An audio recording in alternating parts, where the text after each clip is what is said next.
Hello. How's everyone doing? All right, let's see if everything is working.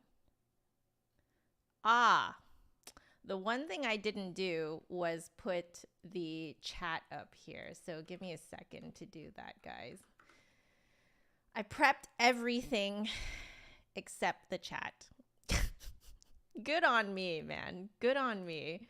All right, give me a second here.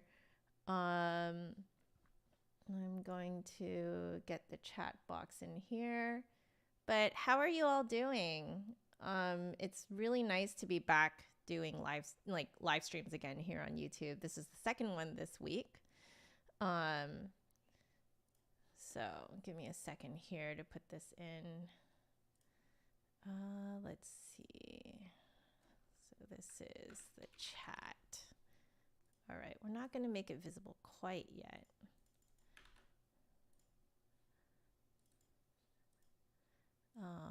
And we want it here. And let's see. Maybe we want it at, yeah, I think that's good. Let's do that. So there you guys are. And I think what I'll do as well is for the close-up. Here's our close-up, guys. I'll also put you guys in here. Let's see. There you guys are.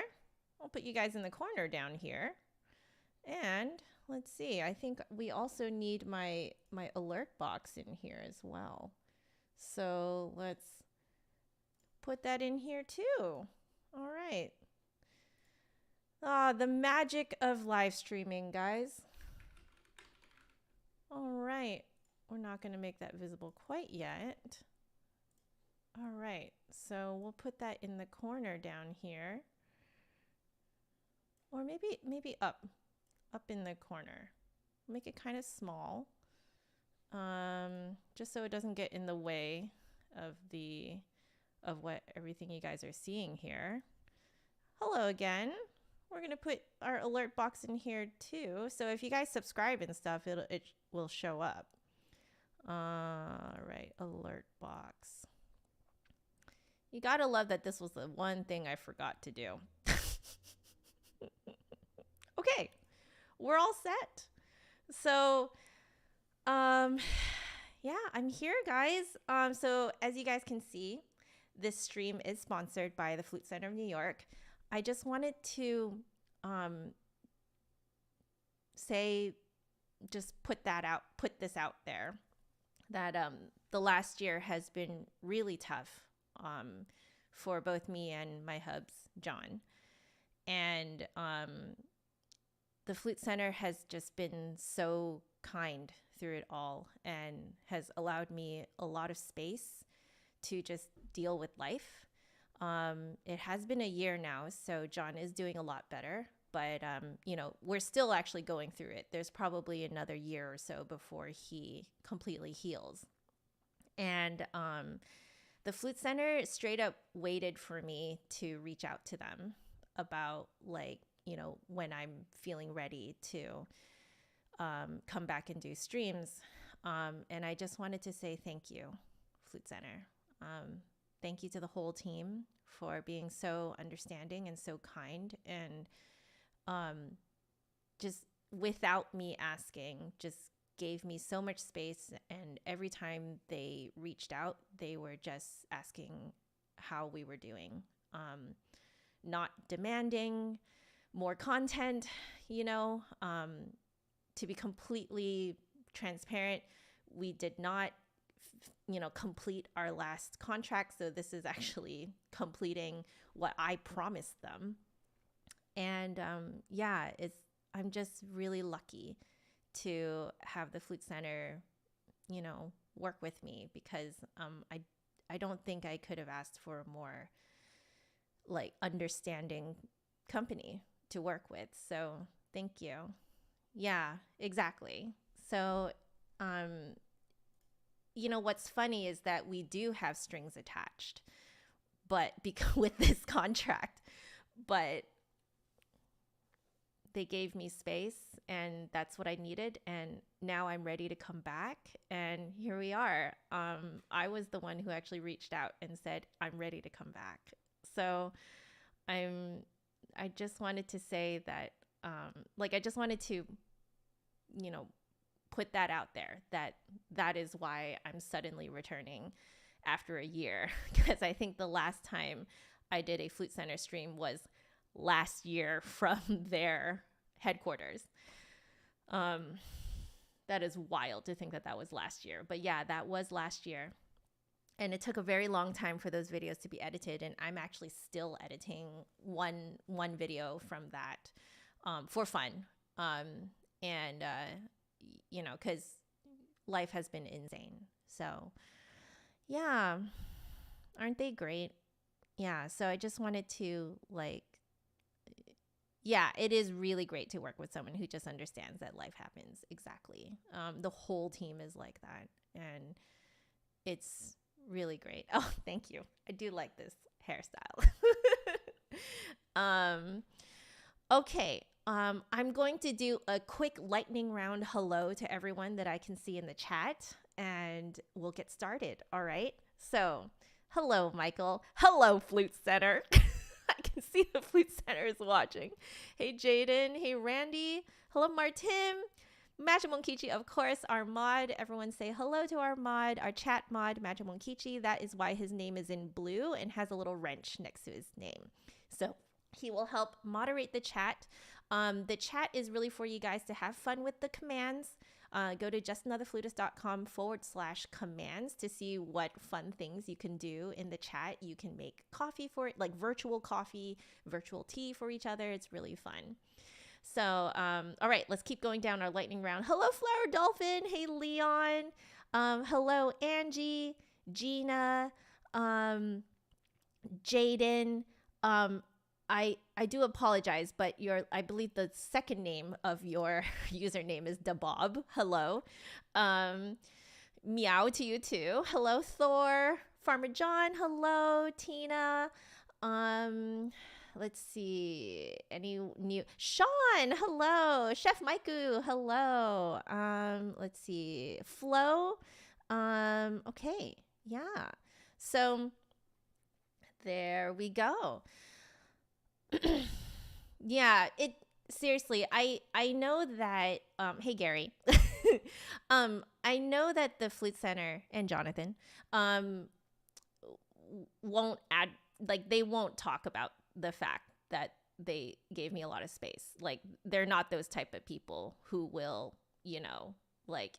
scream out about how great of people they are. They just are, and they just do it, and they don't they don't do that thing where they film themselves doing a good deed and put it up on online. They just kind of do good things. So I figured that I'm the only person who can tell you guys what the real situation was. So there you go. You guys are having fun with the bot. That makes me really happy. Hello, Mackenza. Okay, so let's get started. I'm just going to open this box in front of me. So let's head on over to this screen here. So I'm going to open it. However, there's probably going to be an invoice inside, but I do need to show you guys that it is actually sealed. Okay. So I don't actually know what is in here. I know the brand. I will say that. Okay. I know the brand, but that is it. But I wanted to prove to you guys that I am indeed opening this for the first time. There are no labels on here because I just peeled them off in order to, not dox myself. So here we go. Okay. See, now it is open. It is open. Okay. Now we have to switch back to this particular screen because I need to rescue the invoice from here because the invoice has my personal information on here. So, okay. Oh my. Wait, you have your own Flute Center box now? Look at that. Wait, have you always had your own Flute Center box? Flute Center? Oh, very, very nice. There's like so many Flute Center boxes in here. Look at that. Eh? Eh? Okay, as you guys can see, these are not flute case shaped, so they're not whole flutes. Okay, here's the invoice. And let me see. Okay. I need to somehow hide this from you guys. Okay.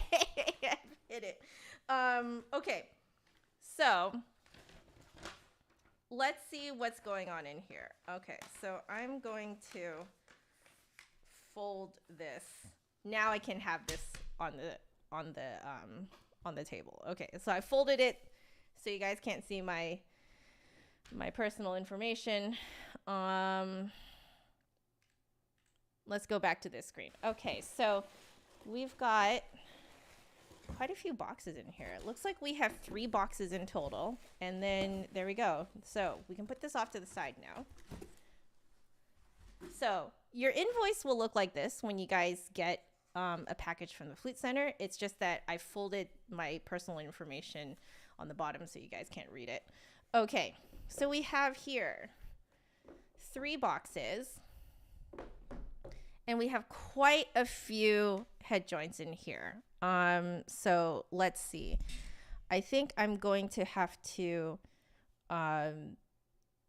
match which one is which one, and then we will figure it out from there. Okay, so let's start with this one. Oh my gosh, they're so pretty. Oh my gosh. Man, look at that. Do these truly have any business being so beautiful? Oh my, oh my, oh my God. Oh. Okay, I'm just focusing it on there so it's more clear. Good Lord. That is gorgeous. Okay. Oh, thank God they're all labeled because I would not know which wood is which. Oh, that's so interesting. Look. This tone hole, what is this one? With ivory, isn't it ivory tone hole? Oh my goodness. I didn't even know that was a thing. Oh, well, I am learning new things. So Palo Rojo wood head joint with artificial ivory riser, silver rings and tenon. Oh, okay. My goodness. All right. Let's open this one. Oh, hi. Oh, okay. Wow, look. It has a wooden head, like wooden crown. Oh my. Okay, by the way, guys, I really should have said these are Hernandez head joints. Oh my. Oh, with the matching wood crown. Oh my goodness. Oh man. Oh, these are so pretty. Okay, we're gonna have to. Oh, you know what? Easier. I'm just gonna switch these boxes. Then I can just keep showing you guys. All right, let's do this. Oh my. They're so pretty. They're so pretty. Ooh, this one really heavy. Oh my. Wait. Oh wait, what is this one? So number 1007 is 0.935 silver head joint. Oh, it has more silver content than sterling silver. Sterling silver is 0.925. Grenadilla lip plate. Oh, what wood is this? Look at how pretty that is. I love the matching lip plate to the crown. My goodness. So what number is this one? 1010. So 1010 is Rosewood. Ah, this is Rosewood. Okay. Oh, okay. Oh man, this is these are all so pretty. Oh my God. Okay, so here's what I think. I think we should start with the metal ones. So we compare all the metal ones to each other. And then we can compare all the wood ones to each other. Like maybe what we'll do, because it looks like this one also has an ivory riser. So maybe we compare all the wood ones to each other and then the 2 ivory ones to each other. How does that sound, guys? So it'll be 5 silver head joints with different wood lip plates and crowns, wood crowns first. Let's do it up. Okay. We'll go back to here and, you know, turn on the little side cam so you guys can still see it.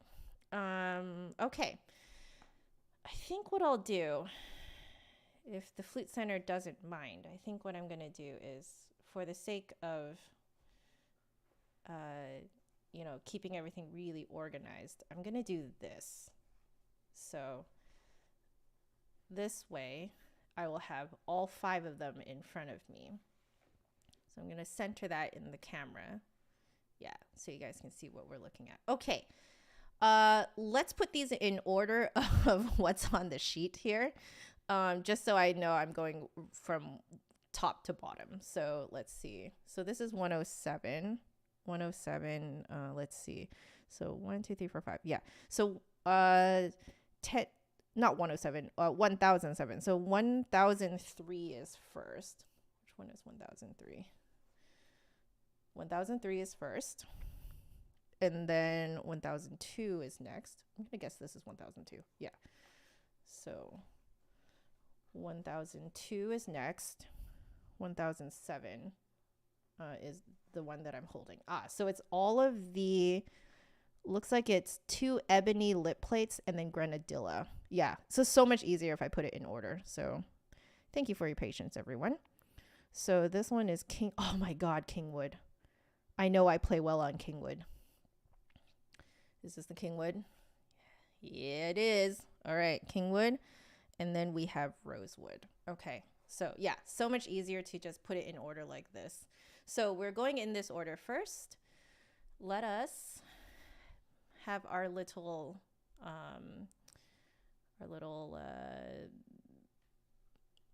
document here. Let me just, there we go. That's better. So we've got Hernandez head joints here, and we are looking first at, I guess maybe a better way of doing this will be home. Let's do this heading. So we're going to start with the top one, which is the Rosewood. No, Ebony. So this is the Ebony. Oh, one is an oval cut and one is a square cut. Let's take a look at them. Yeah, you can definitely tell. So I'll show you guys a close-up. So the first one we're going to look at here is the Ebony. I'll call it the Ebony oval cut. And then we have, and we will have, you know, whatever our points are going to be here. Type some things there so it stays there. And then we will have the Ebony square cut. And then we have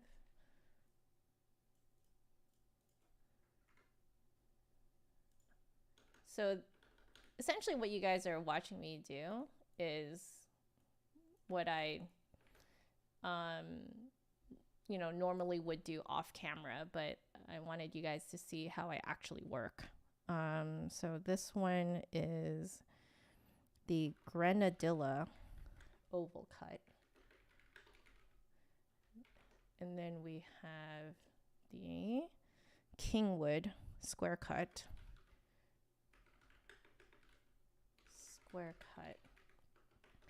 And then we have the Rosewood oval cut.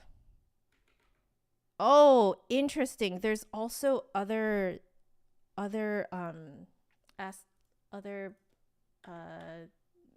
specs here too. So in particular, what's happening here is it's an oval cut, but it is also a high lip plate. Oh, that's so interesting. So if this one's high lip plate and then medium.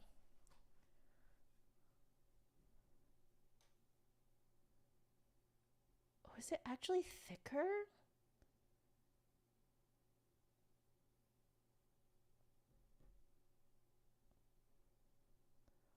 Oh, that's so interesting. So the 103, the 1003 here. Yeah, it's taller. The lip plate is taller. Oh, that's so interesting. Amir, hello. Hey Einstein, hey Laura, hey Paul. How are y'all doing? Hey, R2D2 is in the chat. Whoa, hello. Oh, that's so interesting. Oh my. Okay, so this next one is a medium lip plate. The third one is also a medium lip plate. And then there's a low lip plate. I don't even know which one would work for me. And then this one's a medium lip plate. It's starting to make me wonder, like, compared to my head joint, what mine would be considered. I guess medium is kind of your average. Oh, this is so interesting. Okay, so these are the 5 that we are looking at today. They're all in order here. Huh. That's so interesting. Okay. I think what we need to do now is, I should also say, look, are these all 0.35? Yeah. So I'll put here, they're 0.935 silver, right? Yeah, they're all 0.935 silver. So, copy that. Oh, wow. Okay, so they're probably going to have a slightly darker sound than your typical sterling silver because there's like just a tad bit more silver content in there. By the way, the Flute Center did send me an info sheet, like an info email about them. So I'll draw that up after I react to these because I kind of want to do like a full-on, surprise reaction to these. I'm so glad I didn't read it because I didn't even know that ivory, an ivory riser was even a thing. Okay, here we go. So let's hope these fit on my flute. If they don't, I have other flutes that I can try these on, so no problem. Okay, so this is my flute here.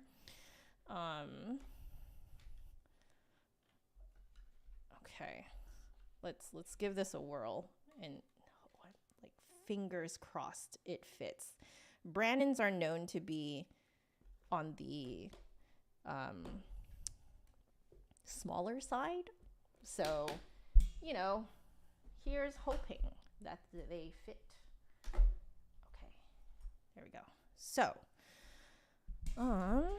we'll start with the first one, which is Ebony. I have no idea how Ebony, like if I were to...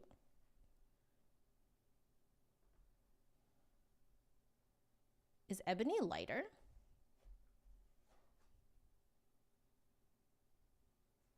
Because Kingwood, I feel, is pretty light. Yeah, Kingwood is the lightest one. I know from trying other like flutes and piccolos, or flute head joints and piccolos that. Oh, does it? No, it doesn't fit. Okay, we're gonna have to take out my Mateki. So no problem. It is what it is. Do any of these fit? Nope, they don't fit. Oh, Sag. La Sag. that's okay. That's how it be. So for those of you who are wondering, you can get them refitted to your flute. In fact, that is expected, that that they will be fitted to your flute after you purchase it.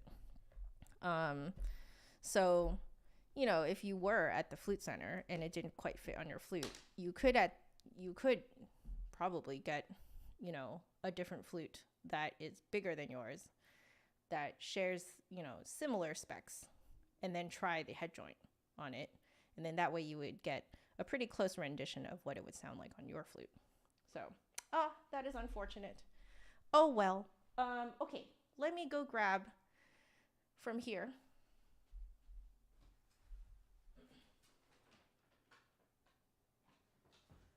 I'll grab 2 flutes.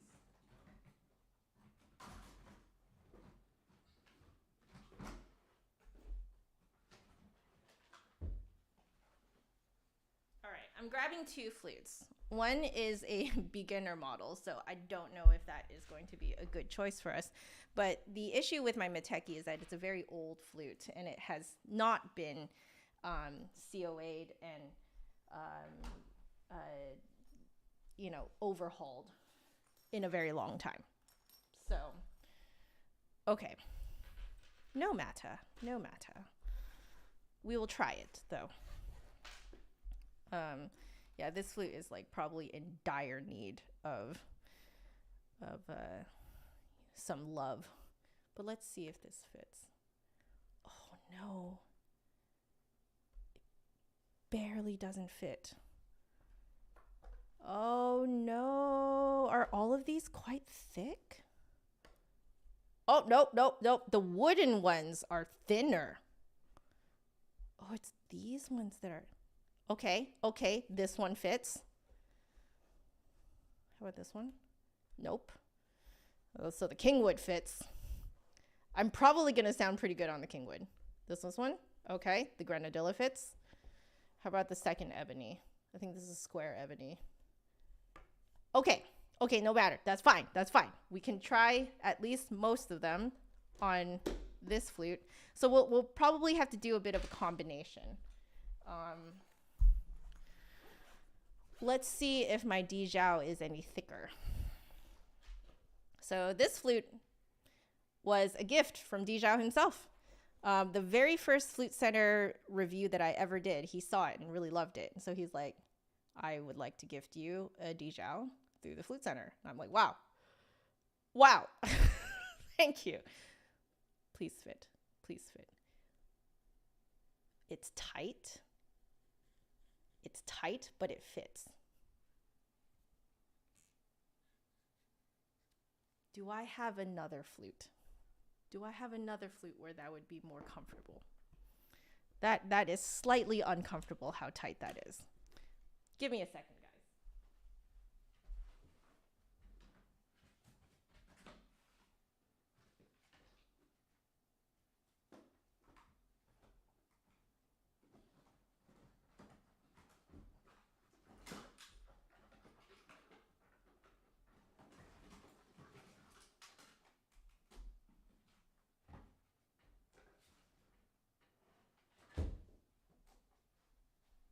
Okay, you know, push comes to shove.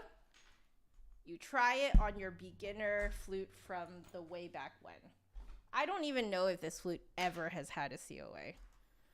Okay, this is my baby from when I was a baby. Okay. Nope. Okay, our best bet is the Dijau then. We might have to be hilariously flat while testing that particular one, but it's okay. We'll be fine, guys. We'll be fine. Okay. Put that back there. Okay, so if we're going to go in order, then I need to start with the Dijau. Okay, let's do that then. Did you try some of these at the Flute Center, Amy? What did you think? You can let everyone know in the chat, because I think it'd be interesting to hear, you know, what other people think.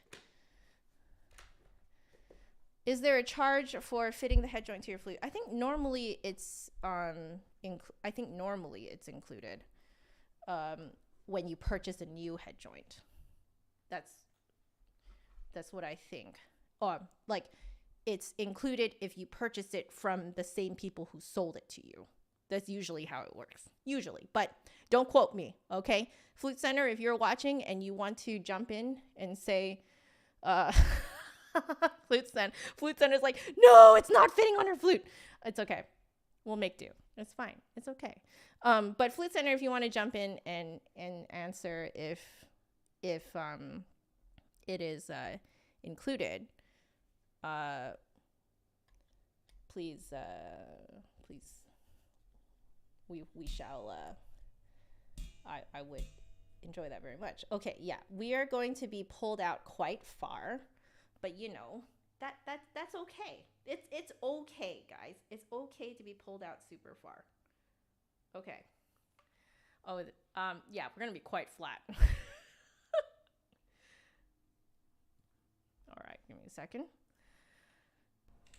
Okay, I've switched to my other microphones so that it sounds better on the flute. Okay, let's give this a whirl. You guys only need to see the head joint anyway, right? Okay. Oh.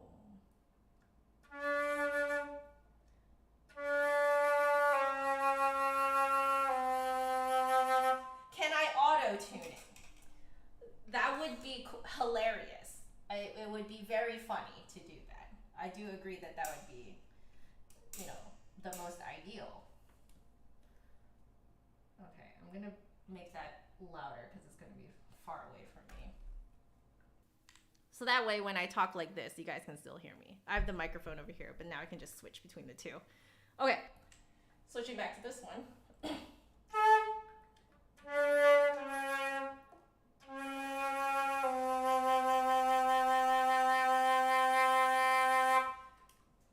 Do you guys, I can't overblow that low C. I cannot actually overblow it. Okay, now we gotta go in, all right, we gotta go in the order that I normally try flutes in. So I first will try the harmonics just to see how the head joint and the flute respond. And then I'll describe it to you guys. And then we will, we'll do some dynamics, tone color, and I think that's it for head joints. Let me just check my notes really quickly. I used to make notes, when I would film these not live. So give me a second here. Flute Center. And then if we're looking at notes, it has to be my later notes. Okay, so, right, I would noodle around a bit, which is what I'm doing now. Harmonics, tone, color, dynamics. Yes, I was right. Oh, and articulation. How can I forget articulation? Okay, this is why you gotta check. Okay, so let's noodle around a little bit more.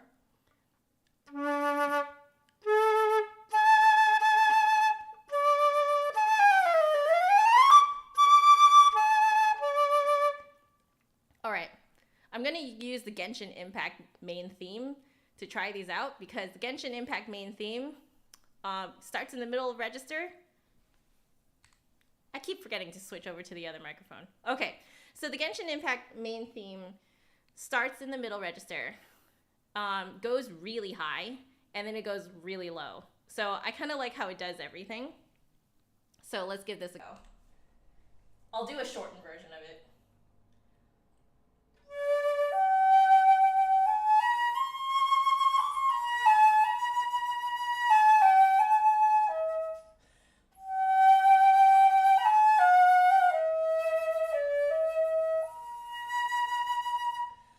Repeat.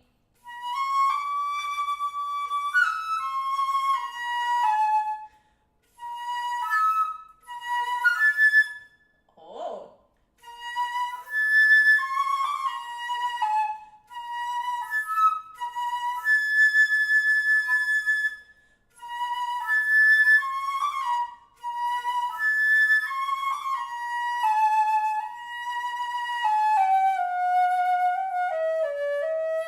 So it's very forward.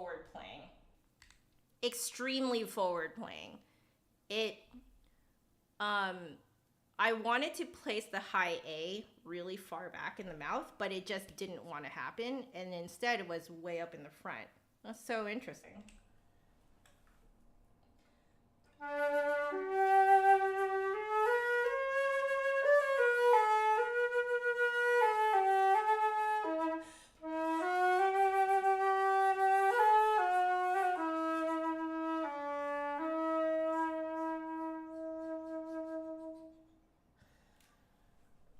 Okay. I think this is a very forward playing flute head joint, which is surprising to me because at least most silver head joints that I've ever tried, are not very forward playing. Usually it takes like a little bit of gold in there to make it quite forward playing. Like forward playing as in you use the front half of your mouth more so to play it. I wonder if that's the Ebony. Okay, so now let's do our harmonics.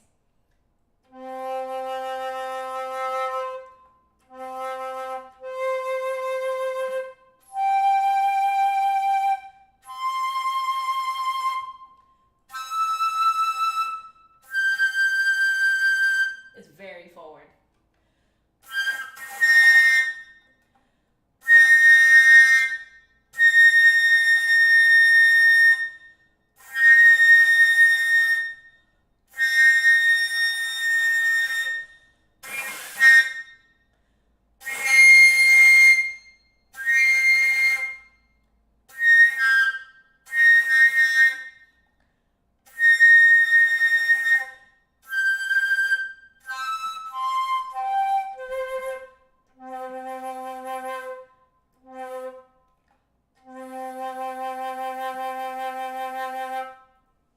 So it's in the top half of the mouth, and the higher you go, the higher it resonates. So it's all up in the front, I would say. Your lowest note is like, sorry guys. So it's all up in the front. The higher you go, the higher up you literally higher up you resonate. So I actually had to kind of like lift my soft palate to play that the highest ones. The lowest notes are like, they're sort of resonating, I would say, in front of the front teeth.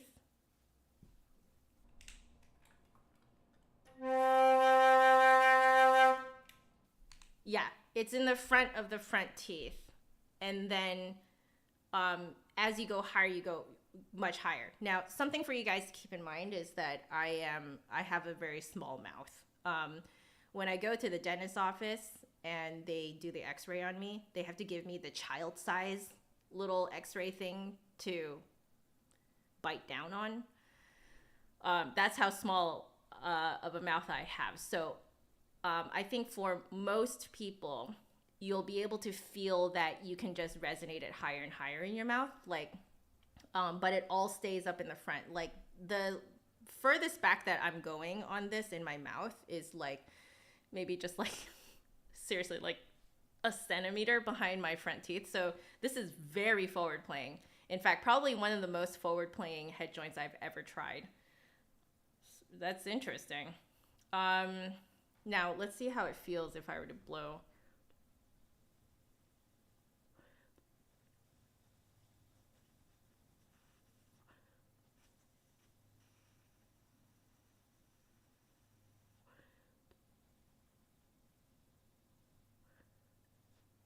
So the Airstream is still generally this shape, I would say. It's still generally this shape. Is it big or small though?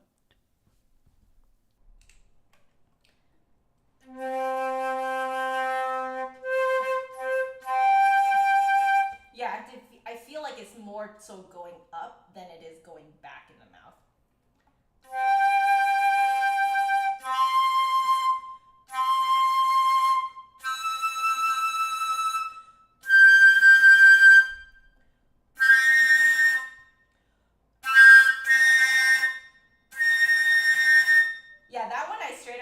open my mouth up. Like, my mouth is not big enough for this, actually.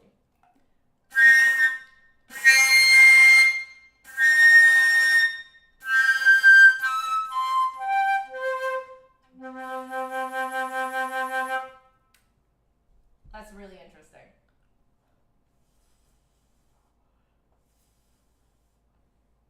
I think what it does is that it actually angles the air downward more for the highest notes. That's really interesting.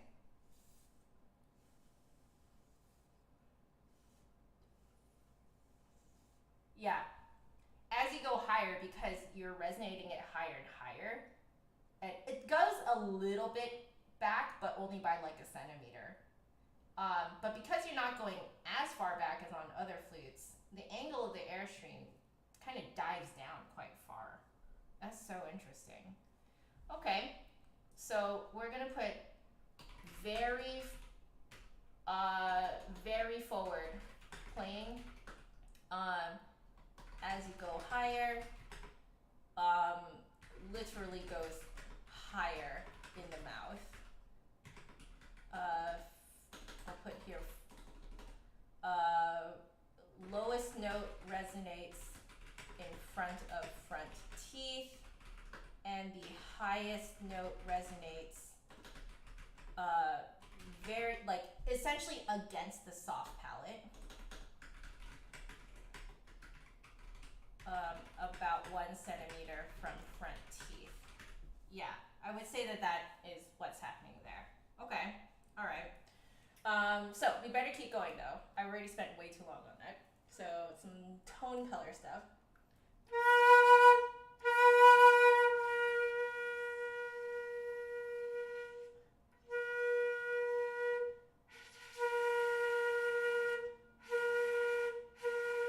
So if you guys wanted to get that, like,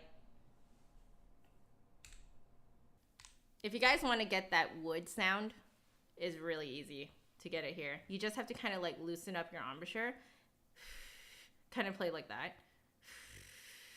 and then you get that really nice wood sound, which at least that's what I find that I could do on my head joint, because my head joint also has a wooden lip plate.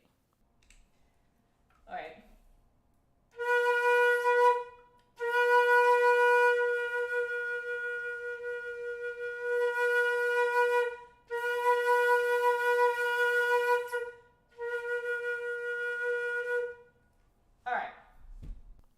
So it's generally easier to get the wooden hollow sound,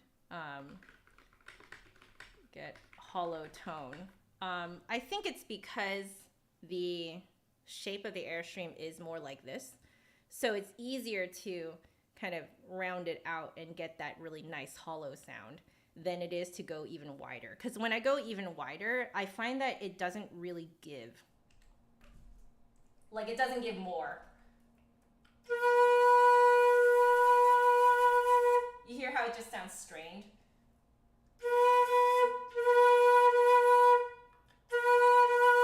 Like, although that is a really rich sound right there. So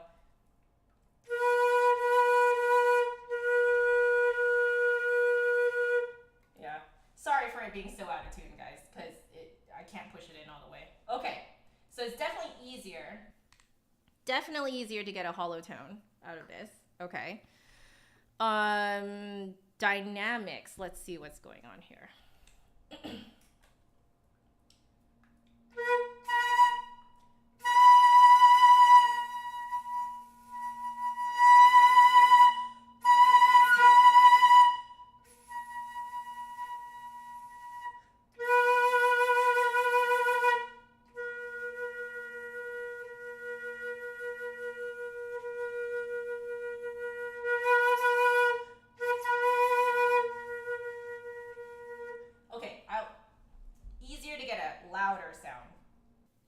Much easier to get a louder sound. So easier to get fortes.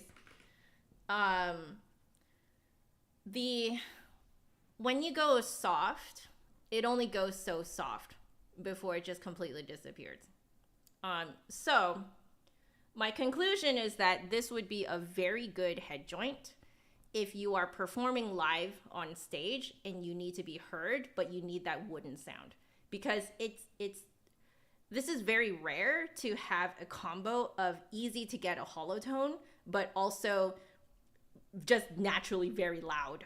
So yeah, I think this is a really good like live performance wood sound head joint, I would say. Okay, let's check the articulation now.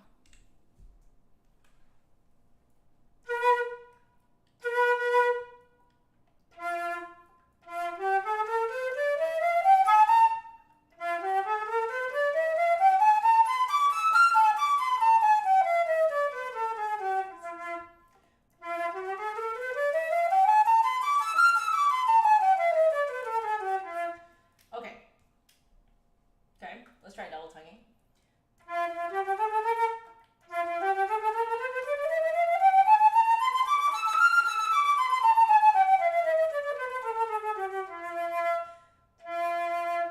All right. So it follows what it does in the harmonics, as it usually does. Or whatever you do with your tongue for articulation, it usually has to hit exactly where you have to resonate. Where you have to resonate in the mouth. So I am tonguing for the lowest note, like somewhere near the bottom of my front teeth, and then as I go higher, I have to go higher up the tooth until I just hit my soft palate, and then when I'm coming down, I come back down the tooth. So this is very good for people who are very forward players and want to tongue against the back of their teeth for various reasons. It could be, I talked about in the last stream that your native language and your accent has an effect on how you articulate or what you feel is comfortable when you articulate. So that's why I'm really glad that there are a lot of different head joints out there, because you can find something that fits how you speak. So if you tend to enunciate everything right up in the front of your mouth, whether this is your dependent on your language or your accent, you might find this very comfortable. So I'll just put here, articulation is up and down the back of the front teeth. All right, very cool. Moving on, because I am spending way too much time on these guys. I just have way too much fun trying to figure them out, you know? But now that we figured one out, it's probably gonna be pretty easy to figure the rest out. So this next one is the same, except, this is a medium lip plate and a square cut. So what I'm going to think is that the square cut will make it probably more free-blowing. The medium plate, let's see what difference that'll make. I have okay. Just so that we're trying it on the same flute, I'm just gonna put a little piece of tape on there.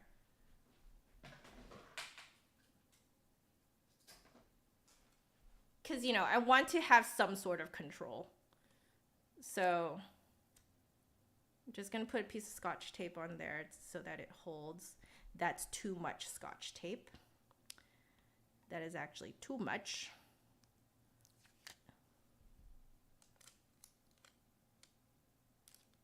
Let's maybe go with that much.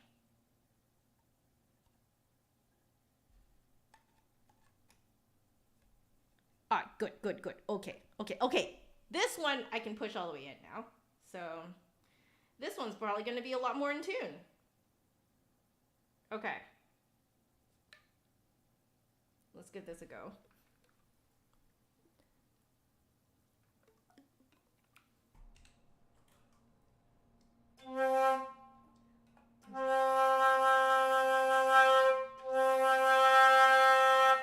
This one you can overblow. So I believe probably one of the reasons why I could not overblow the low C on the first one was probably because it's an oval cut. That's what I think. I can actually kind of feel things leaking out the sides a little bit more with the square cut. So this one will be better for people who don't put as much power into the flute, I would say.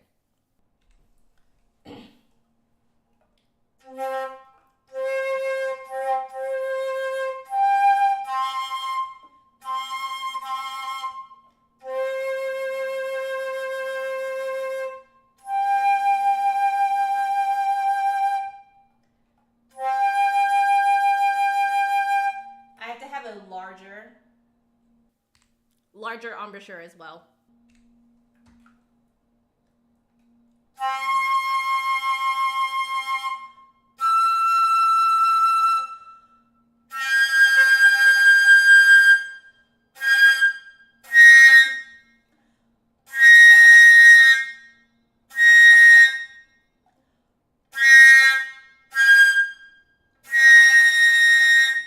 I have to open it so big. You need an...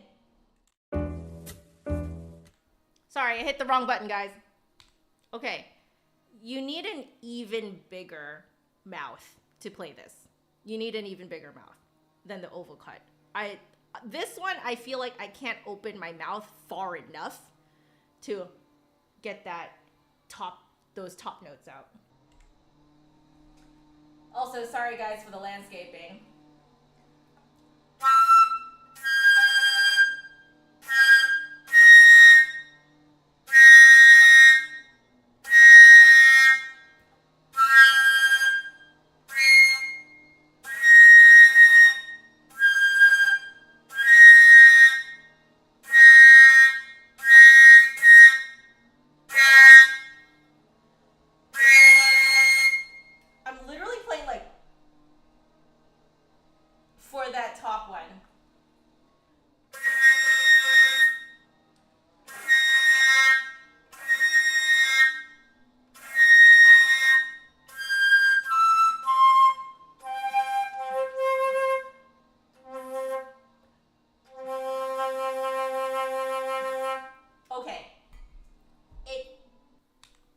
This feels like playing the first one, but with a huge mouth.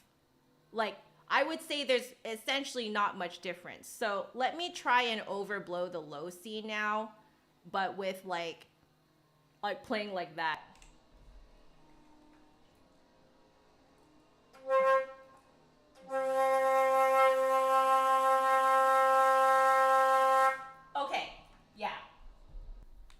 Yeah, if your embouchure aperture is big enough, you can't overblow it.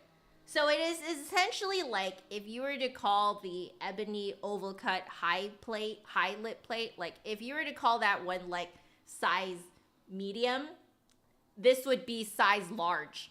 Like it's just a larger size of the Ebony oval cut high plate. Ebony square cut medium plate it plays exactly the same way, but like your mouth has to be way bigger. Like everything has to be bigger. So I'll just put here, literally a bigger size than the Ebony oval cut high lip plate. Okay, everything is the same. It like goes up the teeth. It goes further because I can't open my mouth big enough for it. So let's try noodling around a little bit.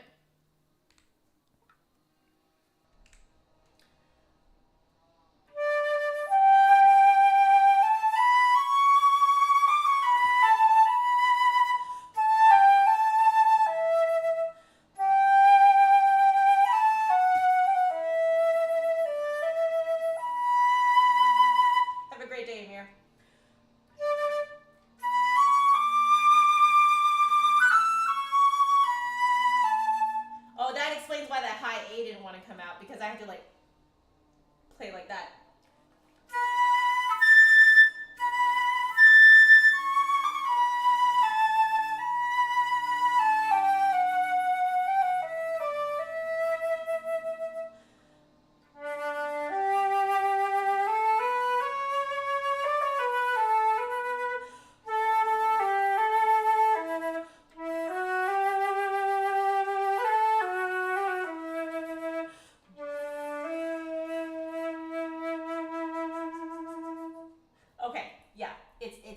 a size large. It's a size large of the first one. Like, I had to play all of that, like, whoa, whoa, whoa, whoa. Like, that's how I felt playing that. You know, if you have an average sized mouth, this is probably already going to feel fine to you, but you will feel like it goes up. I just have a very small mouth. So let's try all the other things. So tone color, it's probably going to be the same. Let's see.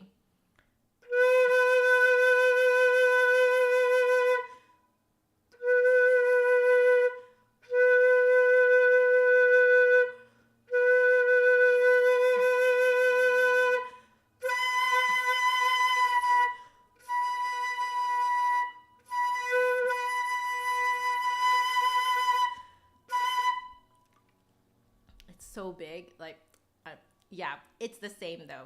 So the it is kind of a bean shaped airstream. Yeah, bean shaped, but huge, like huge, insane bean shape. And then when you go to the hollower tone, it becomes a, you know, nice circular airstream. However, it is a huge airstream. Just everything is huge to me. Okay, I'm gonna try some dynamics.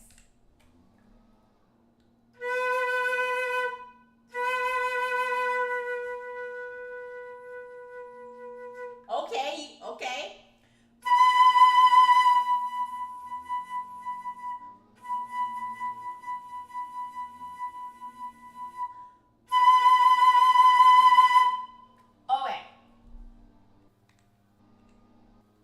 I will say that it seems like this has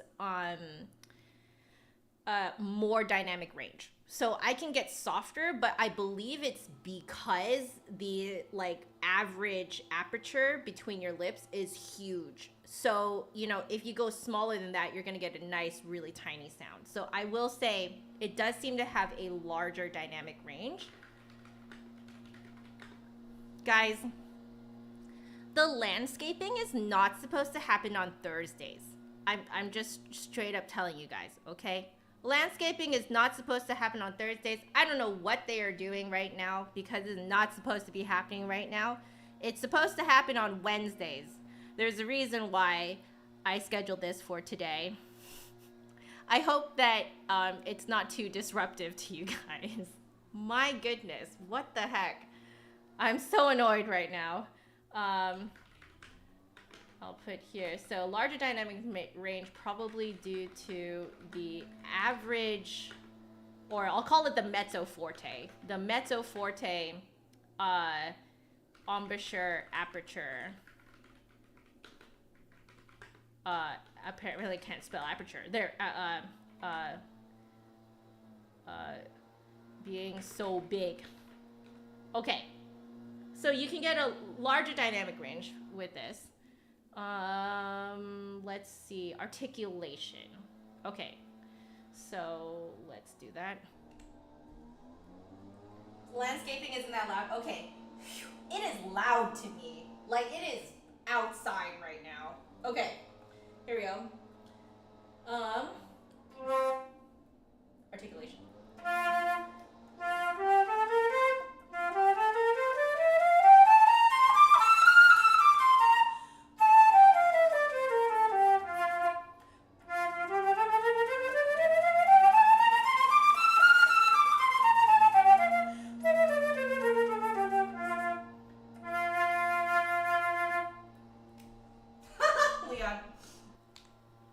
Yeah, are you guys liking the landscaping accompaniment? Yeah, Tomash is enjoying it.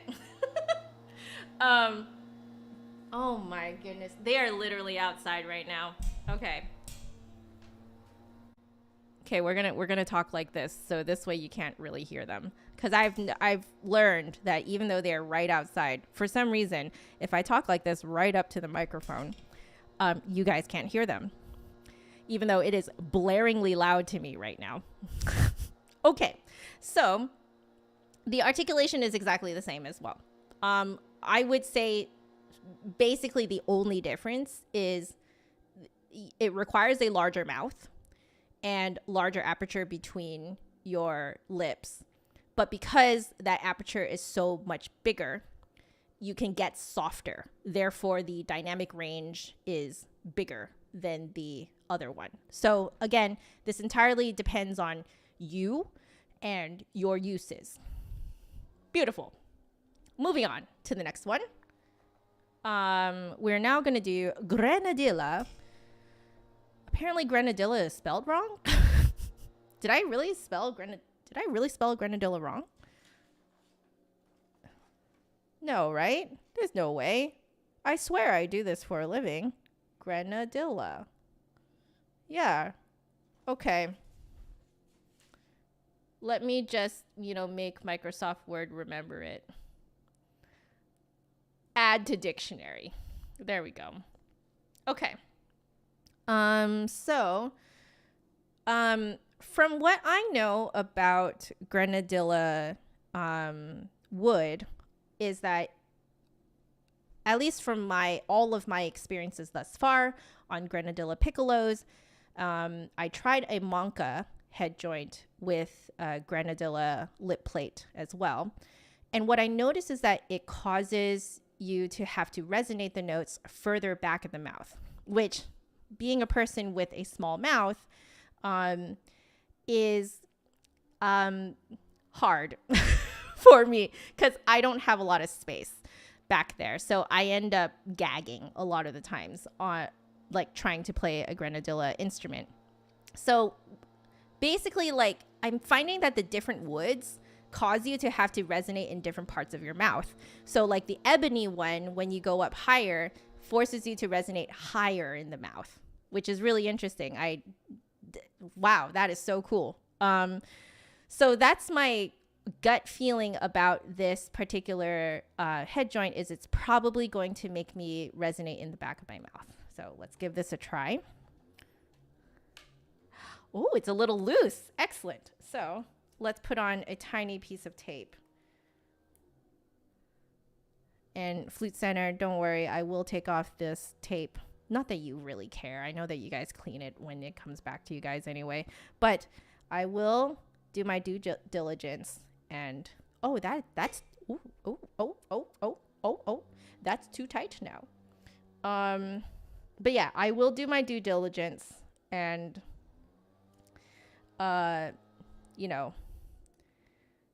clean it before I send it back to you guys. All right. So it only needs a very tiny piece of tape. Okay.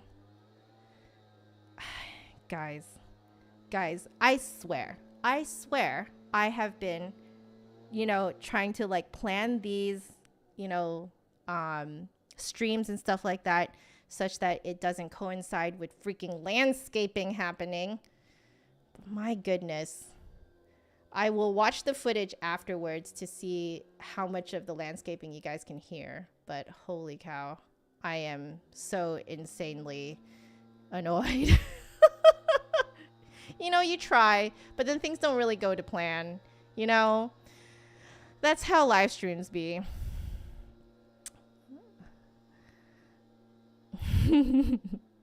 Grenadixa, AB is saying. Yeah, apparently Microsoft Word has no idea what Grenadilla is.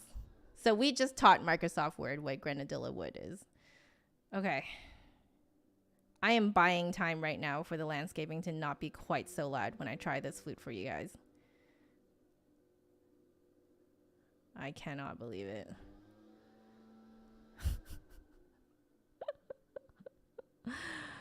Why is this happening to me? Yeah, you guys can't hear it right now because, or you guys can probably hear very little of it right now because I'm using this particular microphone. I'm going to chat with you guys first. We're fine? Is it really fine? So you can't hear it when I'm talking or playing? Really? Okay. Good Lord. Okay, I trust you guys. Let's go.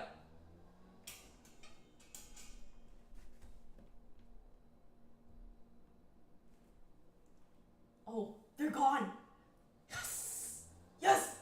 No, they're here. Okay. Anyway, so probably more back of the mouth.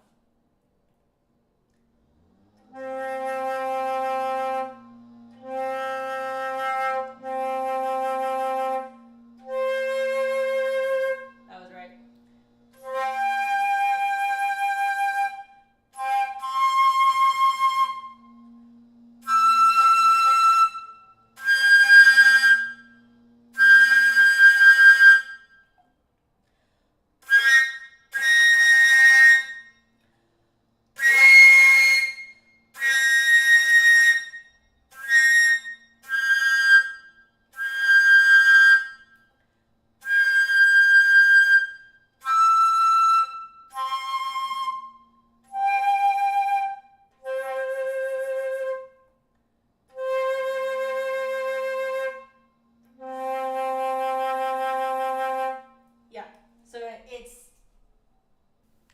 So we are looking at middle of the mouth for the low C. The low C, well, not middle, but I would say like in my small mouth, it's like 1/3 of the way in to the mouth.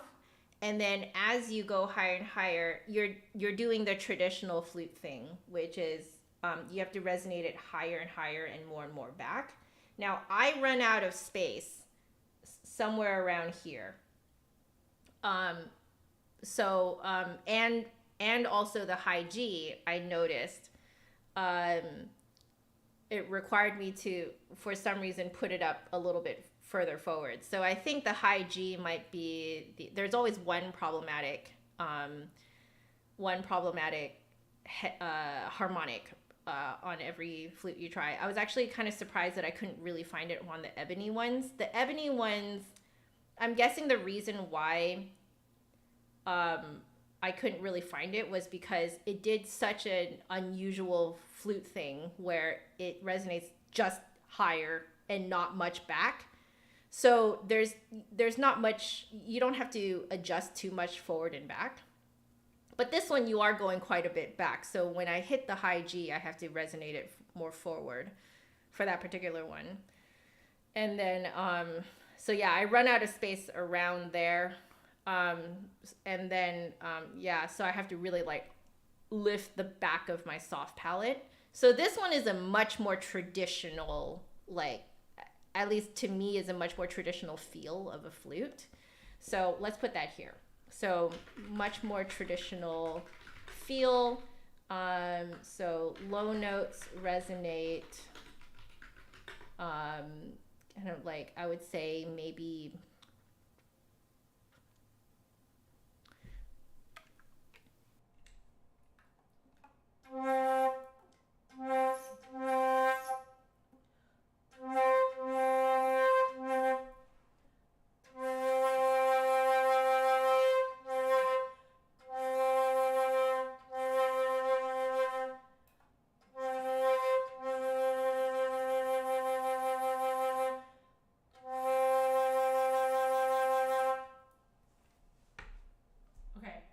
it's behind the teeth, sitting lower.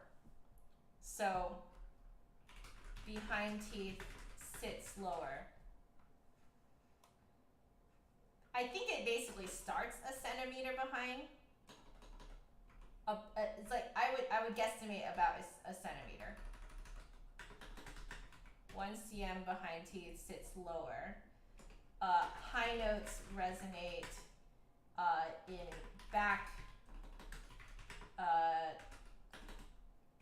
back/roof of mouth. So you have to do that singer thing where you'll, like the higher you sing, the more you feel like there's like a golf ball stuck up in there. You have to resonate it there. So yeah, you got to do that. Okay. So now let's try a little bit of our Genshin Impact.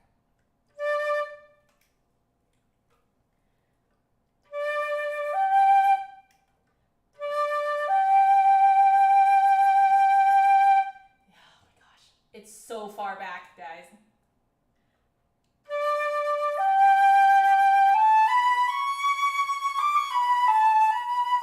Oh, I know who this will be good on. This will be very good on people who have overbites.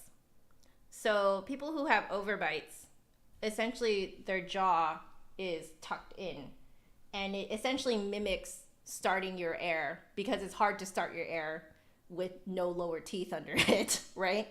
So people with overbites tend to start the air further back in the mouth anyway. So this would be perfect for people with overbites. Yeah.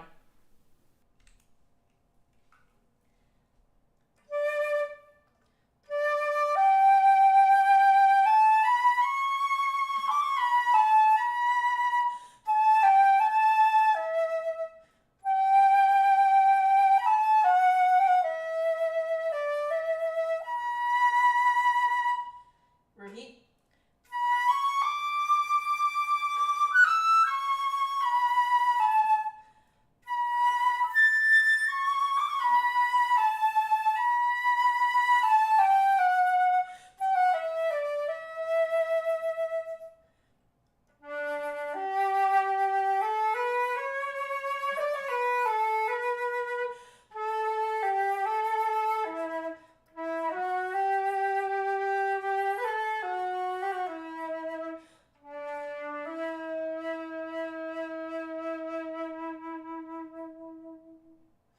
Yeah.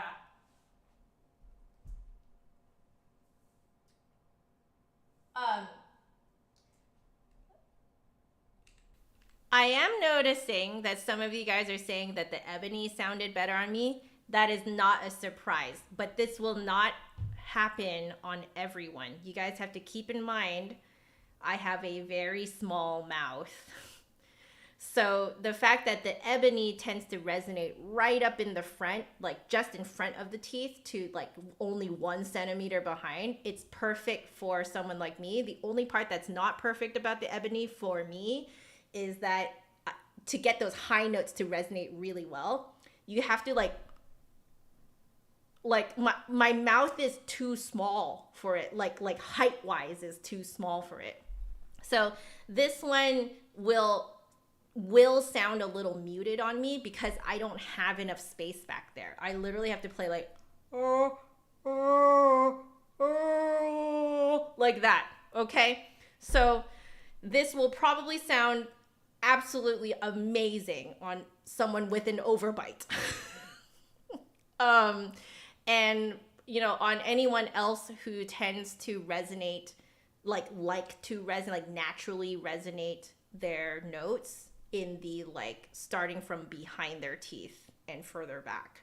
Some people like to do that. It all depends on you. So it's really hard to make a judgment call based on how one person plays this. So that's why I'm trying to be as objective as possible with you guys when I describe these. Okay. Yeah, but this one's very traditional. I would say this one is very traditional. Okay, we're gonna try. Yeah, so everything that happened in that theme that I just played was expected. That was absolutely expected. Okay, let's do some tone color.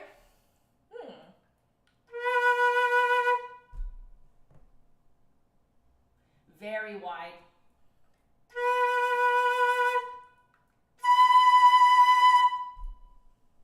Yeah.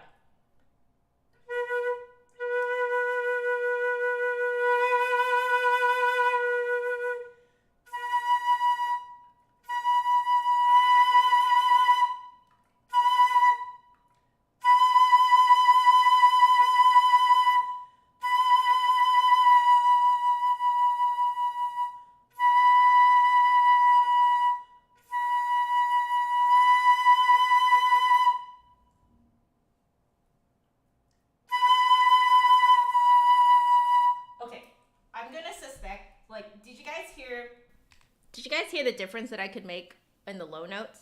Well, that's because I have space to make it.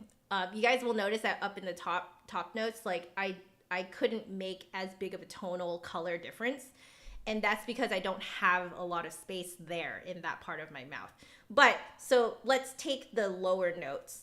as an example of what this head joint can do. So I would say that your rich sound, your like classical flute rich sound, the airstream is like this. Yeah, it's like this. It's just flat. So this means that, you know, if you just go like this, you're going to end up with a hollower sound. So if you go to the full circle, you get a really nice hollow sound. So this goes really hollow.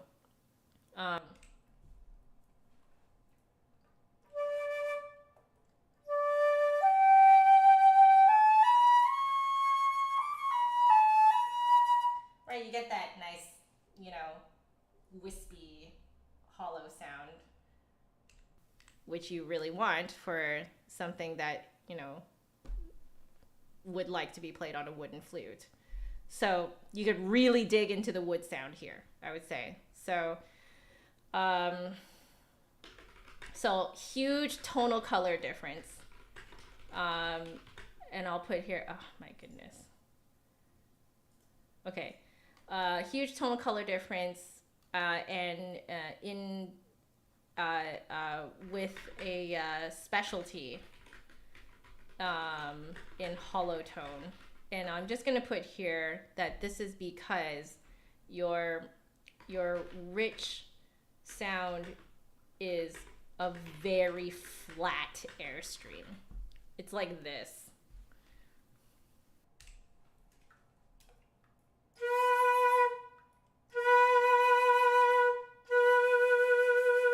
Like that's the shape that I like to play in. You hear how hollow that is? So for some people, this is just going to sound hollow all the time. If you want that rich sound, you have to go completely flat.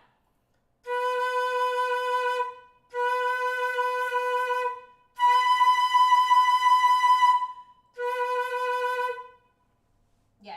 So the rich sound is very flat airstream. And that is why you can really dig into that really nice hollow wispy sound. Hollow woodsy sound.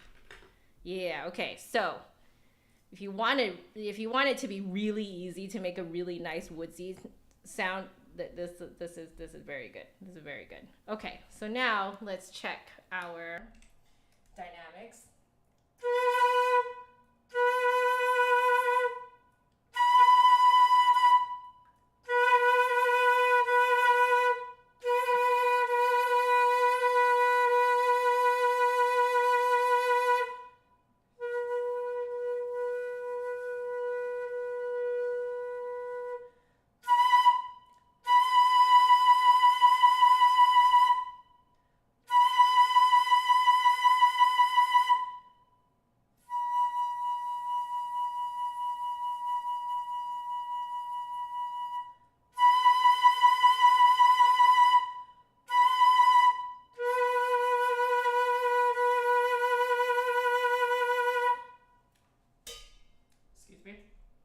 Okay, so it feels like it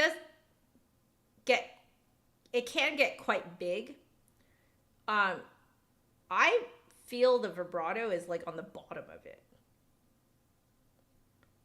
You know, it's very bottom heavy is what I'll say, you know, and then so you're kind of, when you make the airstream bigger, you're making the bottom of it bigger.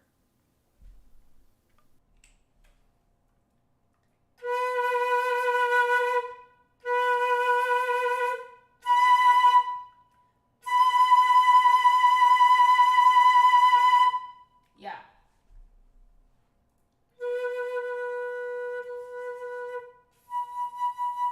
Yeah. So the space that you need to create the dynamic difference is actually underneath the airstream. So I'm going to put that as bottom heavy. More space. So more space I'll put forte, it equals more space like under your airstream, basically. Piano is less space. You just kind of like take away all that space under your airstream. It's a very bottom heavy head joint. It's so interesting. Okay, articulation. This one is probably going to be like mostly against the roof of my mouth.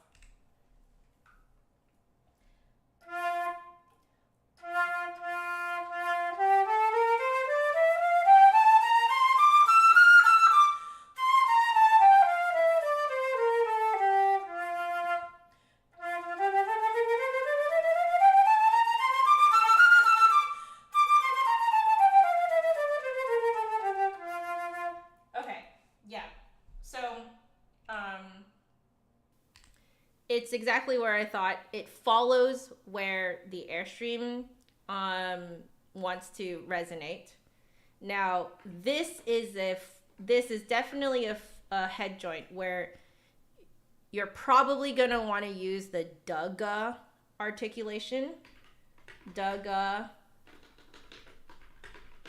probably better for double tonguing. And I say probably because, again, it depends on your native language, your native accent, and how that affects how you pronounce da and ga. But da and ga tend to be more like kind of, along the roof of your mouth. Da, da, da, da, da, da, ga, da, ga. So, yeah, da, ga will work really nicely on this particular head joint because everything is resonating right around there. And then as you go higher and higher, you want that dugga dugga to go further back with the airstream. Cool. Okay. Let's keep going. Wow, I am really running out of time. Oh well, whatever. I'm just gonna keep going. Okay. This one is the Kingwood. Okay. I'm gonna straight up tell you guys, I think this one will sound really good on me. This one needs a tiny bit of tape as well. So, whoops. Okay, we're good. Yeah. Yep. It just needed a tiny bit of tape to hold it in.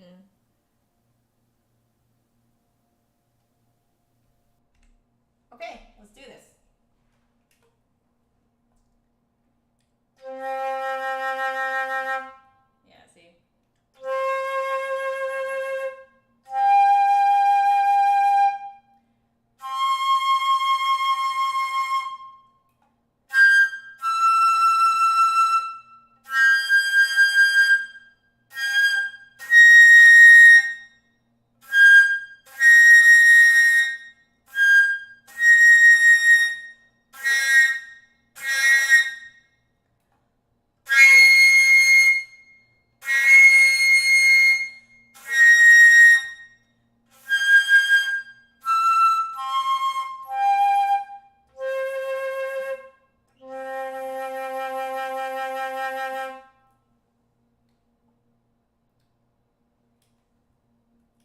Okay, before I pass judgment, I'm going to let me do the Genshin Impact main theme.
from Octopath Traveler.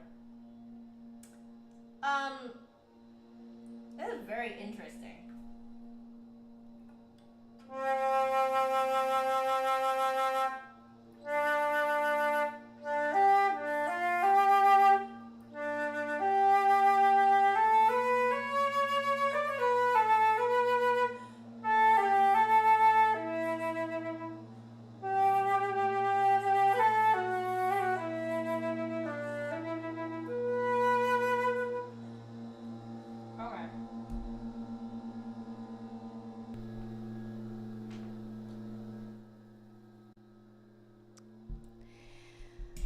They're right outside my door again. Okay. So this is very forward playing. Extremely. I would say right around as forward playing as the Ebony. So again, very forward playing. However, it does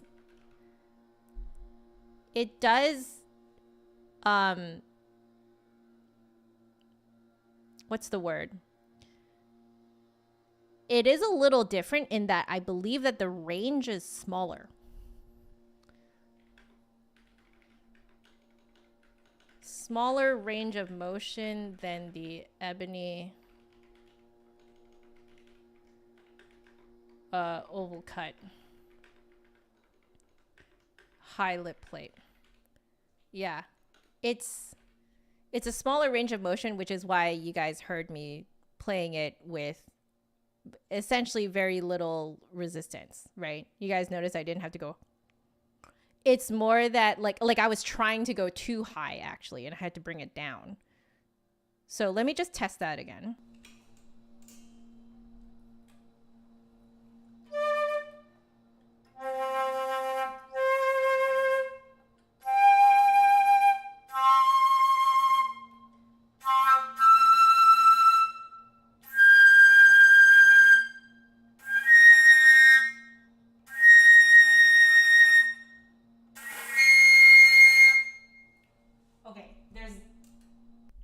There's another difference, which is that the higher you go, the more forward you go.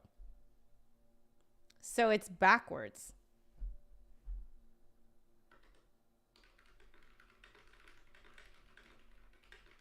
This would explain why it works really well as a piccolo. Because the harder you try to blow on a piccolo, the more most people tend to blow too far forward. And the Kingwood responds. Yeah, I tried a Kingwood last year at the Flute Center, a Kingwood piccolo.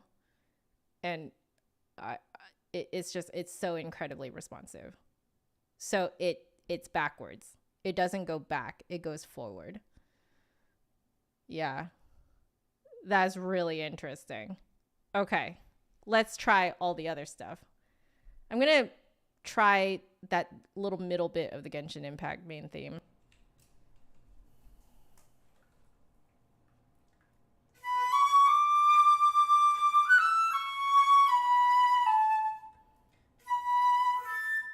Yeah.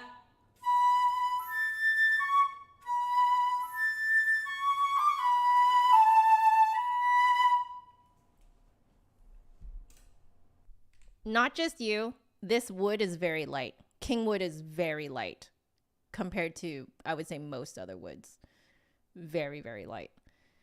Yeah. Oh, that's so interesting. Yeah, it's backwards. It goes forward. It doesn't go back. That's wild. Huh. Wow. I don't know what to think of that, man. Okay. Let's try all the other stuff. So, tone color.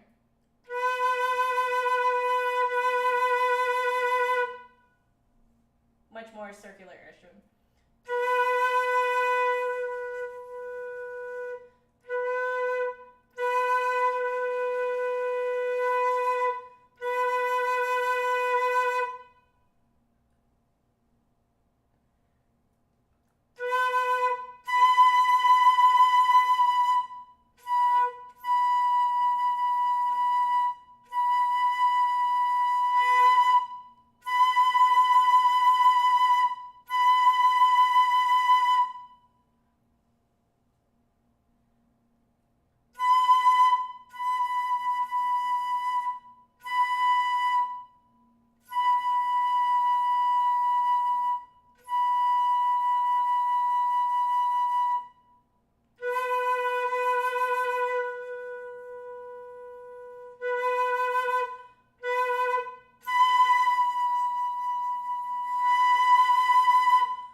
I tried out tone color and dynamics at the same time there.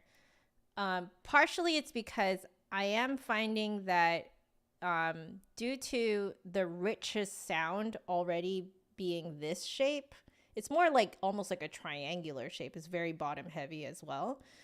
I find that when I go flatter, you lose some of the resonance.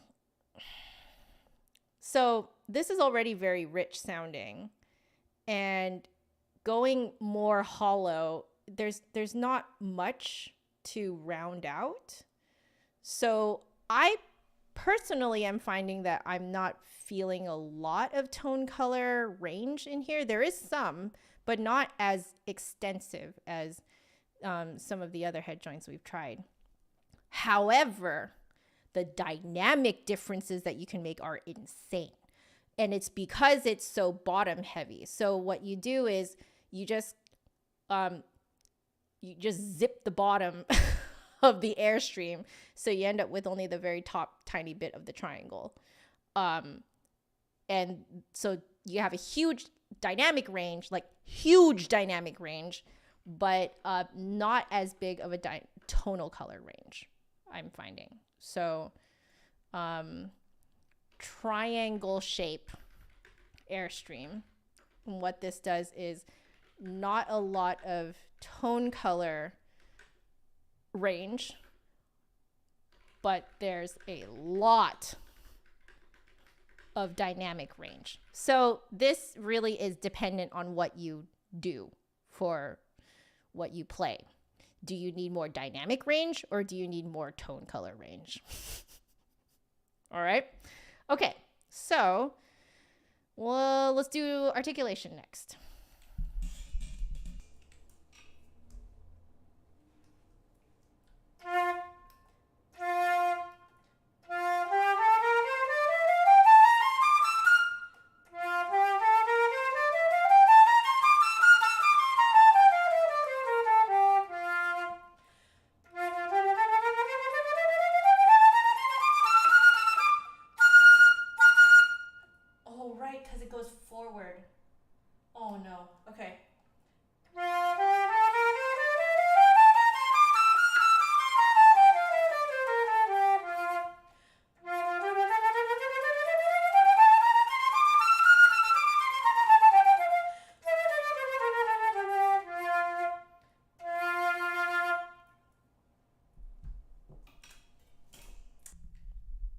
Okay, because the behavior of the airstream when you go higher is backwards from most head joints, so is the articulation.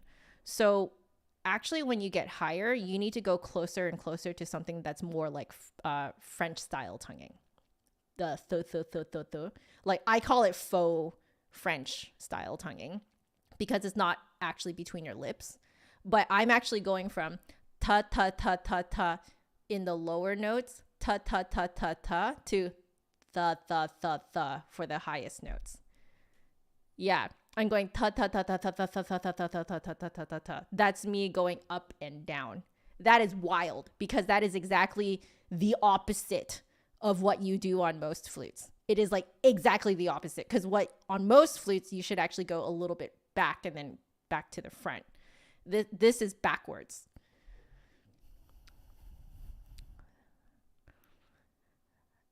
That's interesting.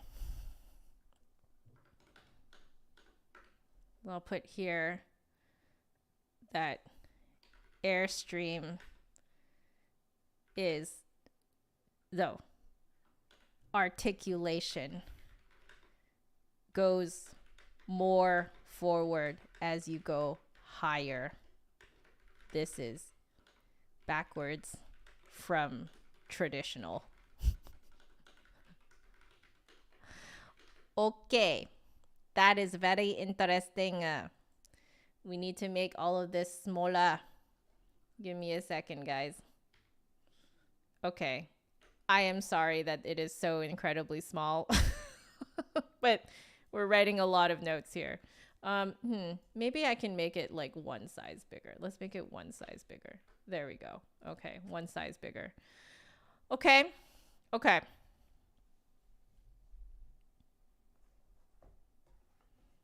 Wow. It's backwards.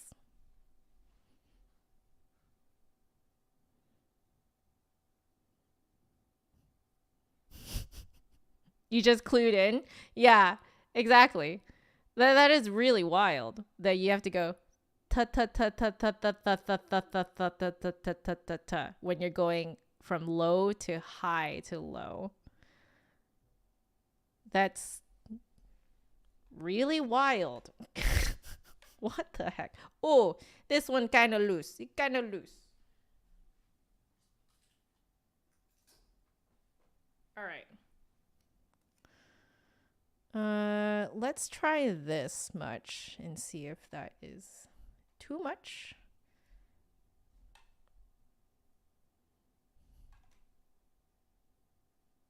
Yeah, that's too much.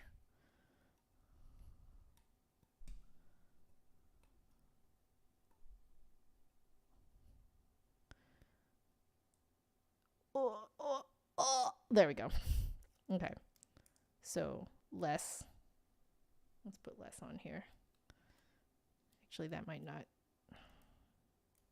There. Okay.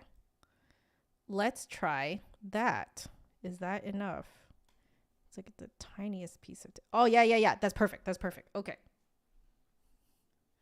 So this is rosewood. Okay. Let's try it.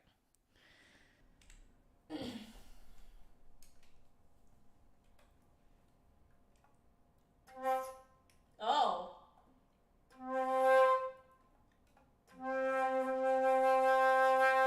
Oh no. It's very back playing.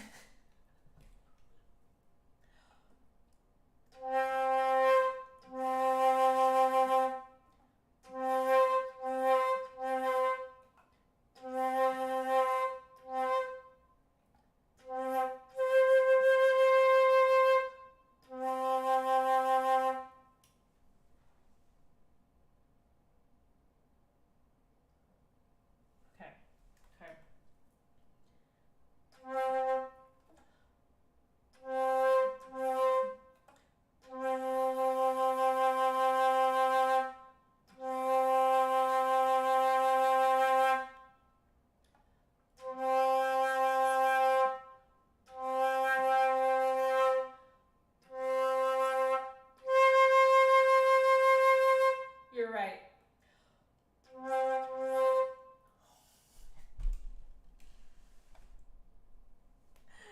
No. Okay. Oh, okay. I don't think my mouth is big enough to play this, guys.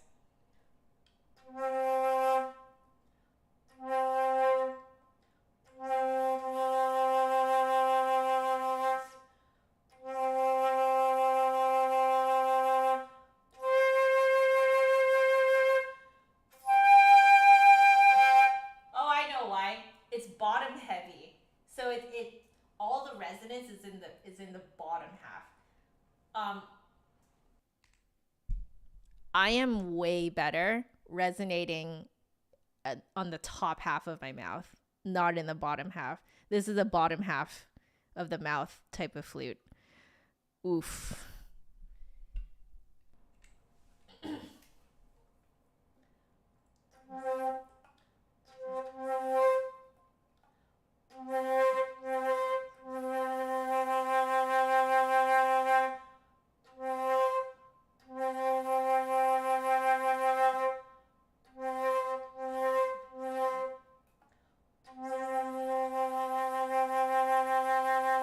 That's the best I can do, guys. I am so sorry.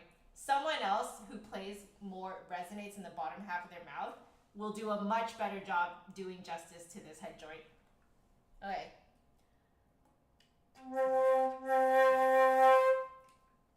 All right. See you later, Jennifer. Okay. This is actually still too loose. I think I've warmed it up now, and I need a bigger piece of tape. Okay. Oh, yeah. I think this is a very bottom very bottom heavy flute. Head joint. I keep saying flute, guys. Peeling this off in tiny little pieces. Okay. All right, let me get a larger piece of tape.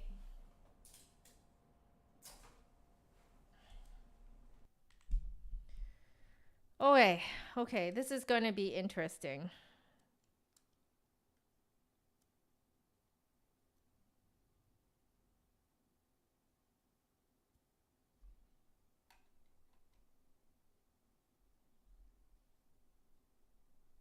That's too much tape. Okay, okay, that's too much.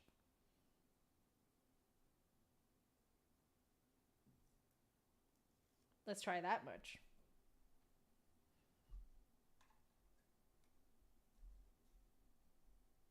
Oh, that feels nicer. Yeah, yeah, yeah. Nice.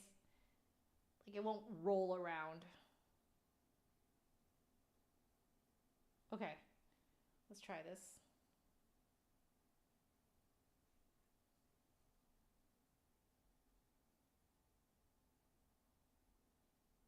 Okay.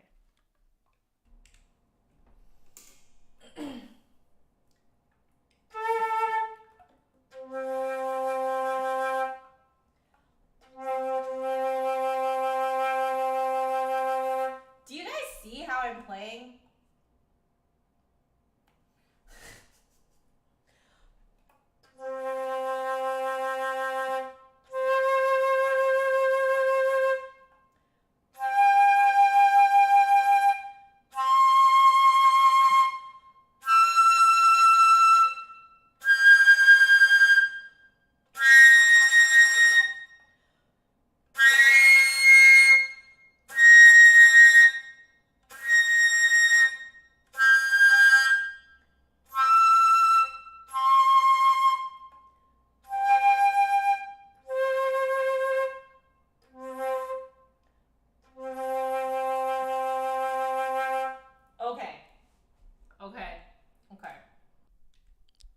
I got it to work, but holy cow. Like actually holy cow. It's a very, very bottom heavy flute, a head joint. So very bottom heavy. Lots of space under your airstream. Bullfrog. It's a full bullfrog. But it does do the traditional thing where the higher it goes, the higher that you need to resonate it, and the further back it goes. And I'll put here otherwise traditional. Okay, so now let us try I guess tone color and dynamics.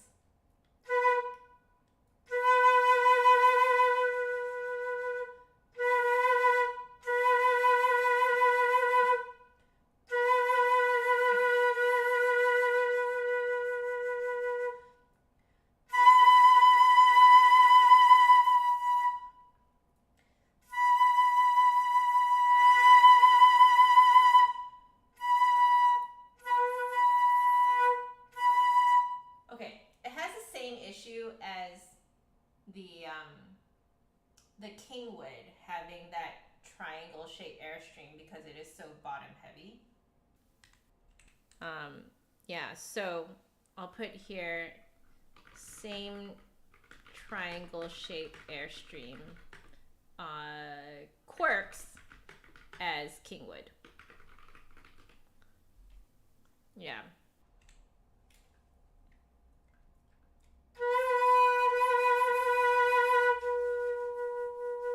That insane dynamic range.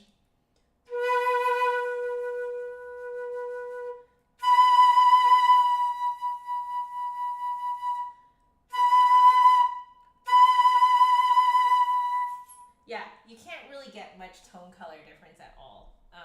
I would say it's more extreme than the Kingwood.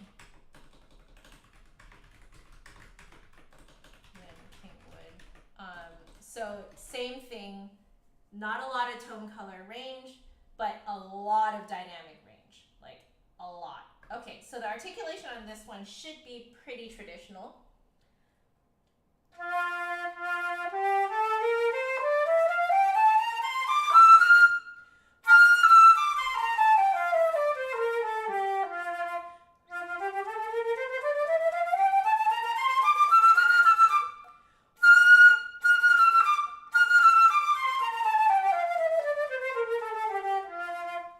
Very, very, very far back.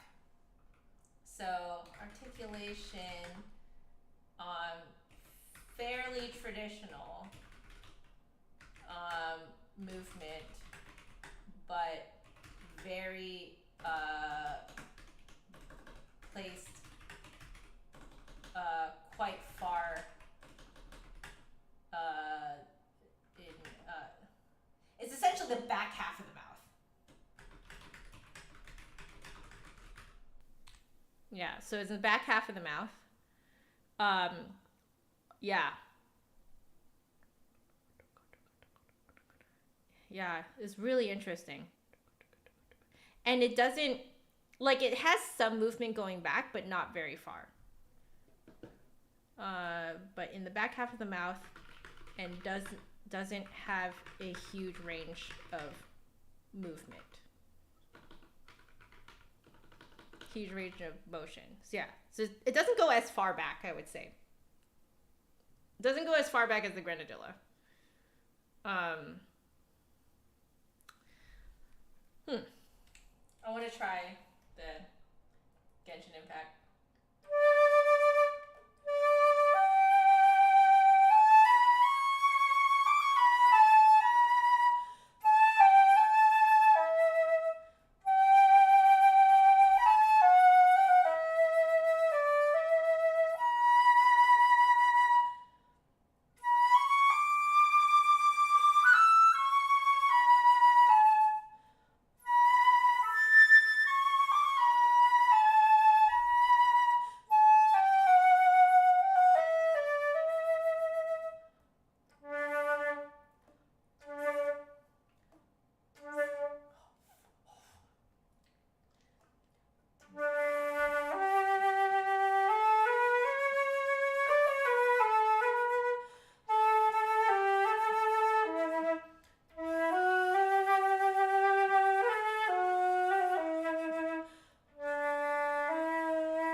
It's so bullfrog playing down there that, like, I can't do it on command. So the conclusion is that I cannot actually do this head joint justice. I don't have enough space on the bottom half of my mouth. And I'm going to be completely honest with you guys. This is exactly what happened to me on the pearl flute review that I did quite a few years back now.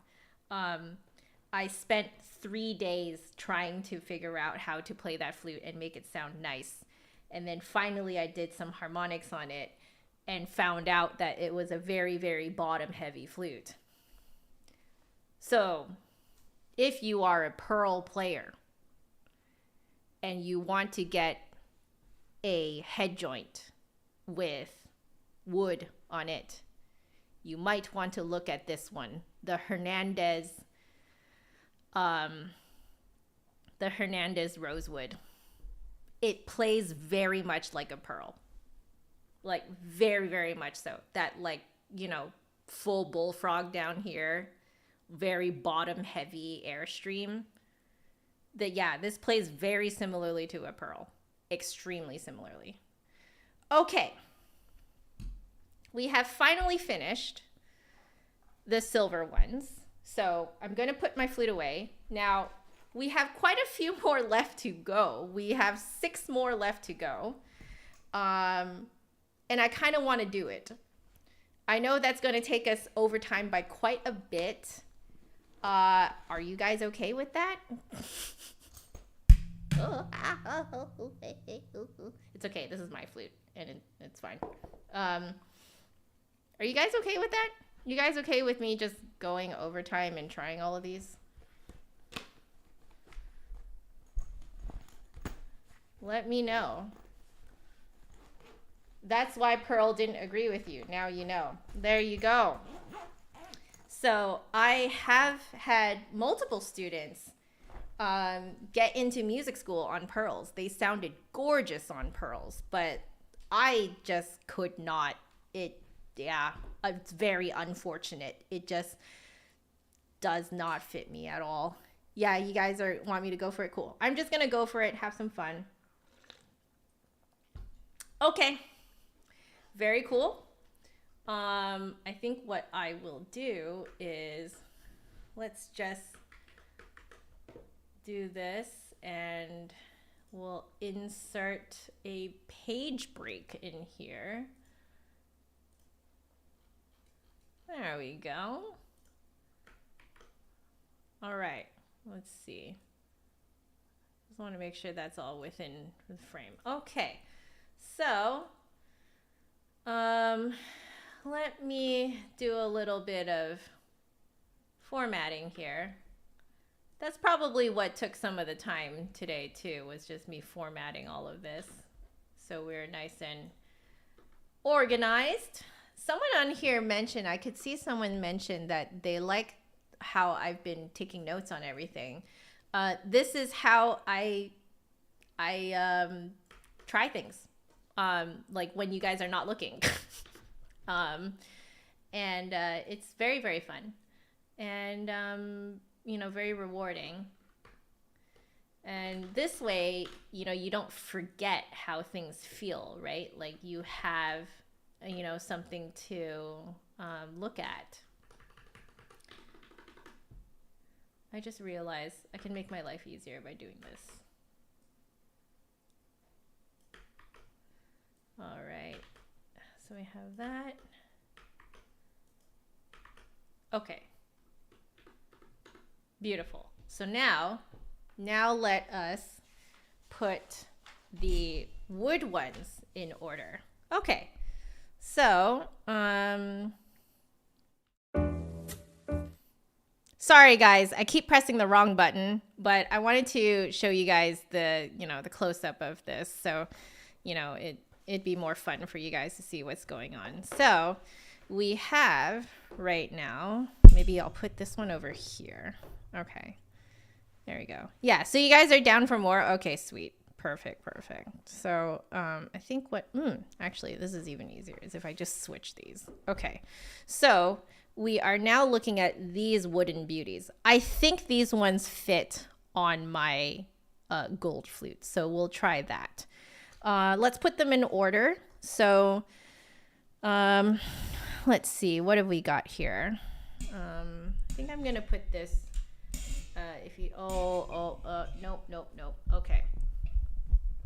I'm gonna do this. And then, yeah, I think you guys can still hear me just fine. There, I'll make that a little louder. Okay, so we have here, so we'll go by number. So 1024 needs to be first. 1024, oh my gosh. It's Boxwood, gorgeous. So 1024, 1021. Oh, here's a Rosewood. We probably know how I'm going to react to that. Oh, is it this one?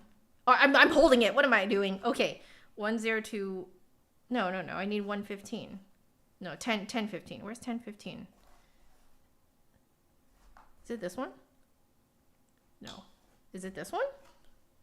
Oh, yeah. Okay. 1015. 1021 is the one I'm holding. And then 1013 is this one, the Rosewood, 1013. And then the FC012 is this one. And then this is 1022.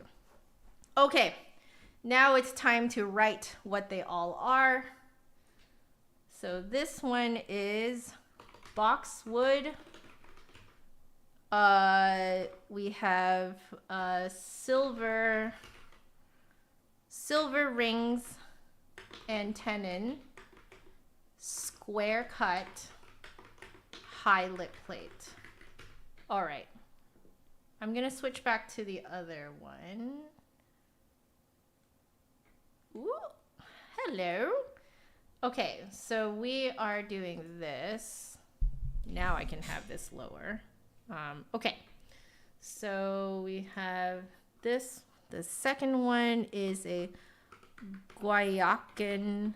I am so sorry if I'm mispronouncing that. Guayacan wood. So Guayacan. Also silver rings and tenon. This is square cut medium lip plate.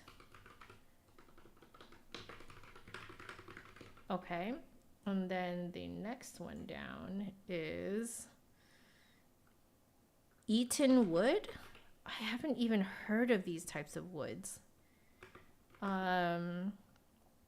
Artificial ivory. Good, good. I'm glad because that is more sustainable. Silver rings and tenon. Oval cut. Medium lip plate. And then this one, we'll just add this one to the dictionary. And then this one is Palo Rojo.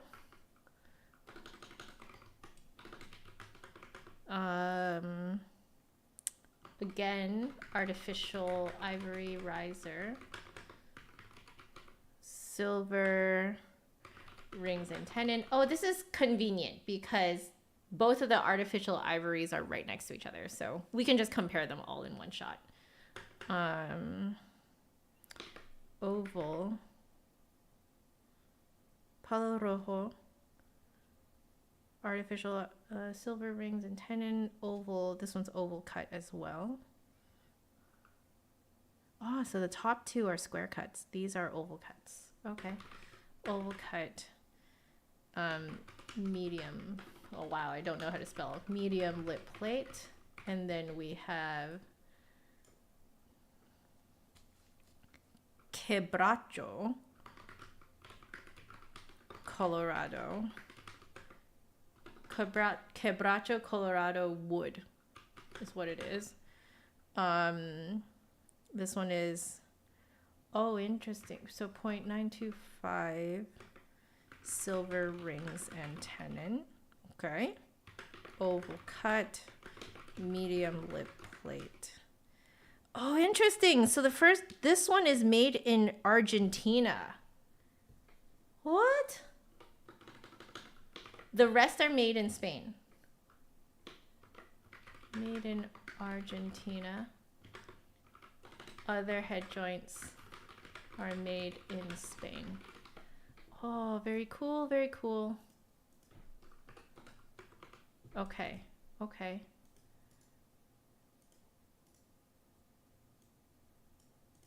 All right, and then this one is Rosewood.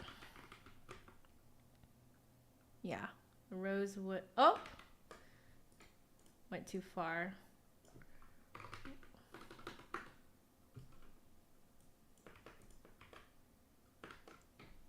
Goodness me, what's going on? Okay. Fine. Backspace. So this one is Rosewood. Silver rings and tenon. Oval cut. Low lip plate. Okay. Just want to make sure I have everything correct. So it looks like, are these mostly high lip plate, medium, medium, medium, medium, medium. No, the second one is low. I looked at the wrong one. So the Itin is a low lip plate. Low lip plate. And then we have medium lip plate, medium, low. Okay. And then square, square, oval, oval, oval, oval. square, square, oval, oval, oval, oval. Okay. All right. Well, I think we're good now. Cool. Okay. Wow. So, let us... Oh. Just need to make room here. I have no room. I bought this desk so that I would have tons of room to do these types of reviews with you guys. And then... oh my goodness. Okay. Just play a flute from Argentina. Is that what you're referring to?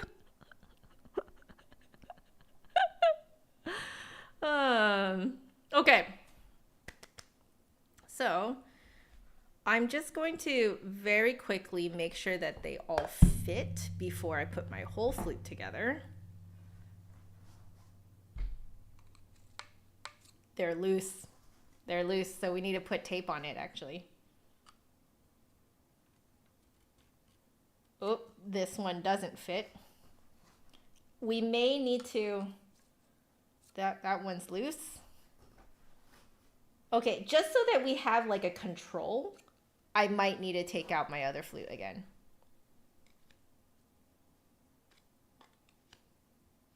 Like it's... Oh. We need a control. I think this one, yeah. It's too thick. We need a control. I'm sorry, guys. Cannot play my own flute. I mean, technically, they're both my flute, but cannot play my professional. Sorry, guys. That's what I get for picking a very small flute. So let's open this baby up again, and we're just going to use a lot of tape. Okay. All right.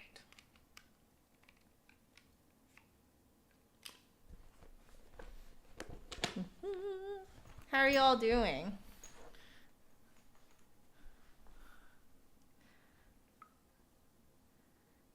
Jet.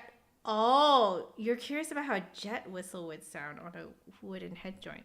Well, I could try it. Okay, we're going to need a lot of tape. So you know what? We're just going to put this on my desk. All right. Let's just guesstimate how much. Oh, I'm going to need a lot of tape.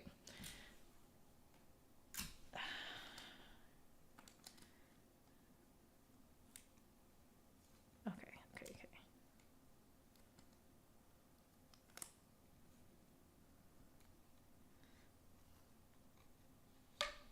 Nope, that's not enough. I think it needs to overlap. But I want it to be like one continuous piece. Yeah, but I think it needs to overlap.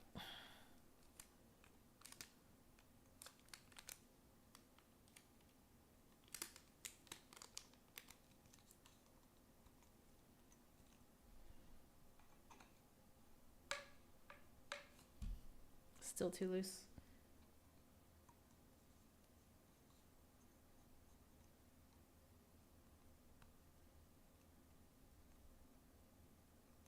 Oh man.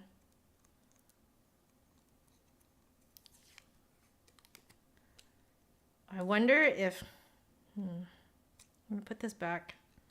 I'm just gonna put this piece on.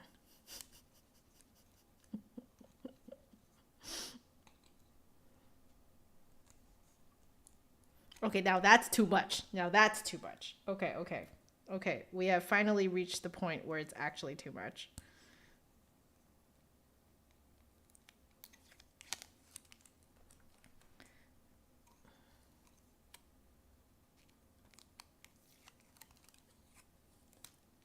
Okay. All these little pieces of tape. All right. So we might need to do a bit of layering magic here. So we'll do that. And we'll do another small piece. And we'll layer that.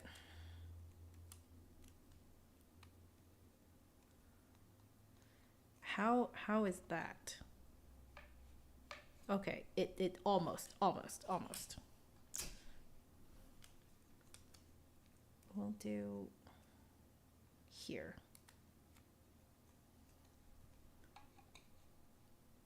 Okay, yes. Okay, that'll stick in here now. Yes, there we go. Okay. So this is Boxwood. I think I tried one before, but I'm not entirely sure. Okay.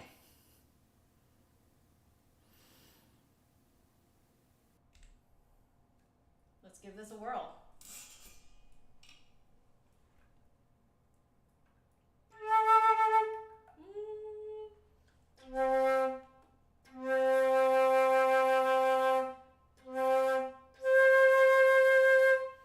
You can smell the wood. It smells so good.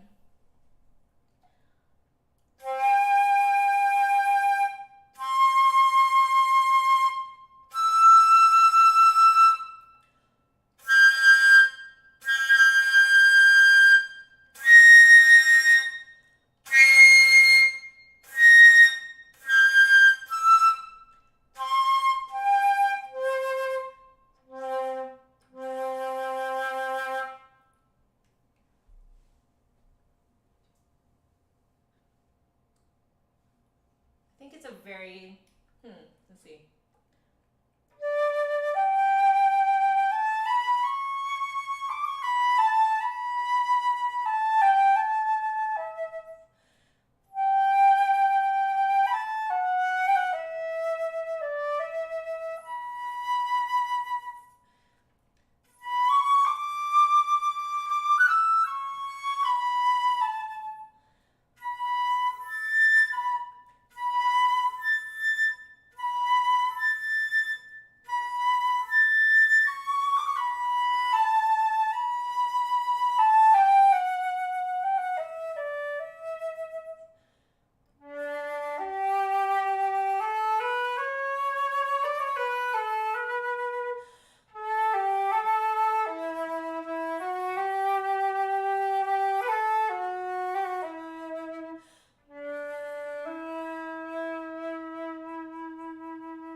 The Mateki might be in between the Brandon and this, but might as well have the same control for all of the flutes. Okay, so it smells divine. It has that like lovely wood scent. Oh, I wish that there was like smell-o-vision for you guys to just smell this wood. It needs its own point. Smells divine. Oh, it's just amazing. I would say this is a very good wooden head joint for gold players because the for people like me basically, the airstream is very circular, and that's where you get that already very rich sound as you guys can hear. So very circular airstream, and it's all up in the front of the mouth. So this is very forward playing, very round airstream. Yeah.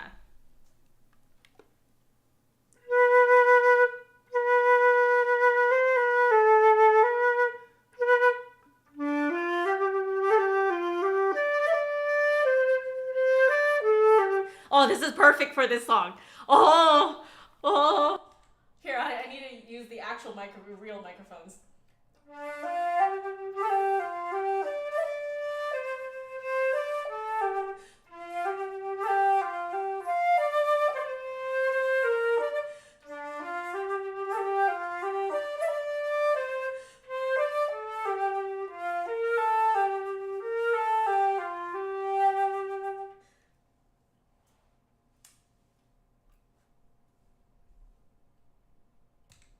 That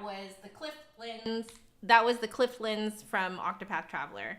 That is perfect for that type of tune. You want that woodsy sound coming through. But yeah, very forward playing, very round Airstream. I'm going to put here great wooden head joint for gold players. Head joint for gold players. Yes. Yes. Very round, very forward playing. It does do that thing where you have to go higher. As you go higher, it goes higher and a little bit further back, but it all tends to stay more towards the front. Okay, so let's try our dynamics and tone color.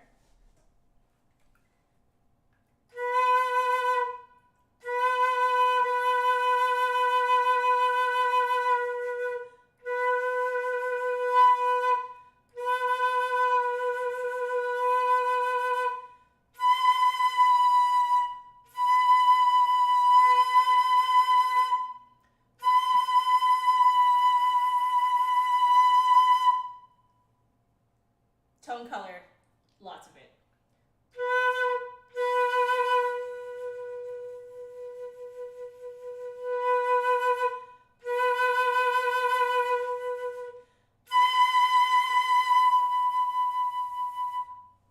Okay. So you get a lot of tone color range, like a lot of it.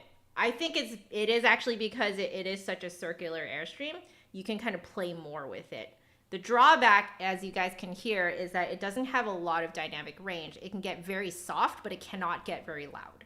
So tons of tone color variation, not a lot of dynamic range, cannot get super loud. Like, as you guys can hear, some of the other ones that we tried, you can get super loud on those, but not this one. Okay.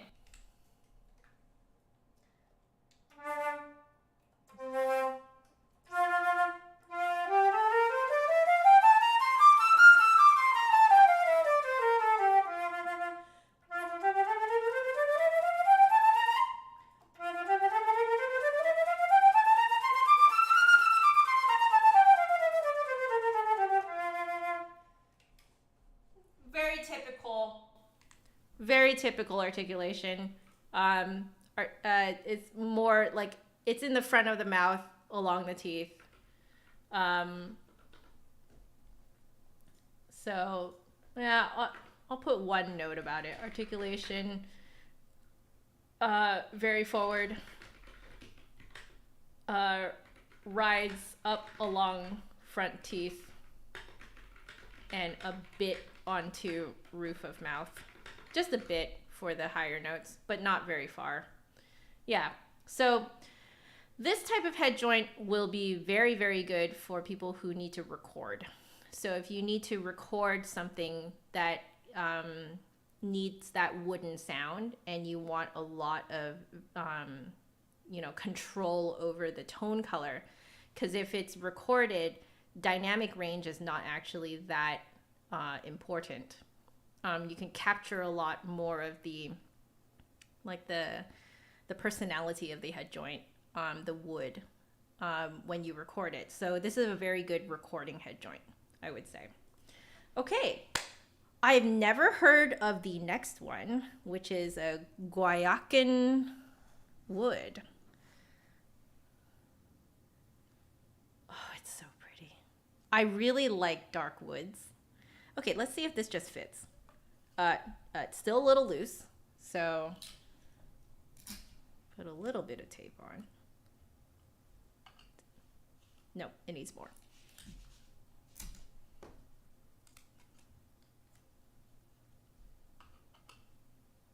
Ah, yes, that's the sound we want. Okay. No, it's still too loose.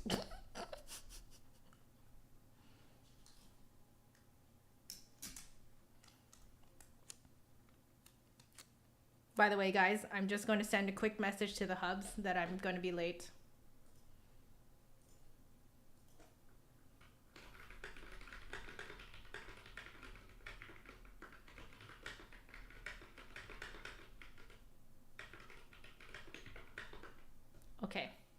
Okay, let him know.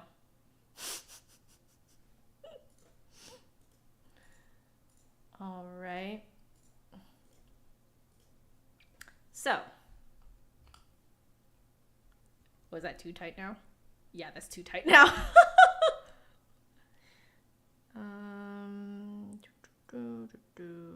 Which is the one that I want to take off? I think it's this one.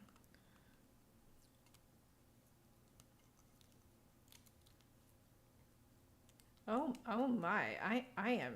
Oh wow! I butchered that one. That one did not want to come off in a single piece. There we go. There we go. There we go. Okay, it's off now. So smaller piece.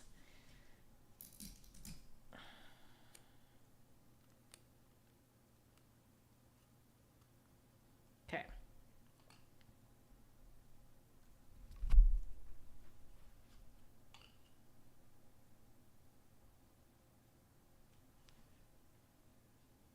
Okay, that's good. So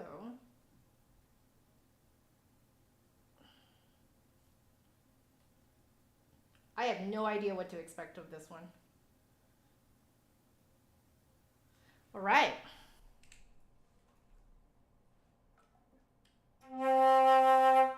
Ooh. Very resonant. Oh, it smells really good too.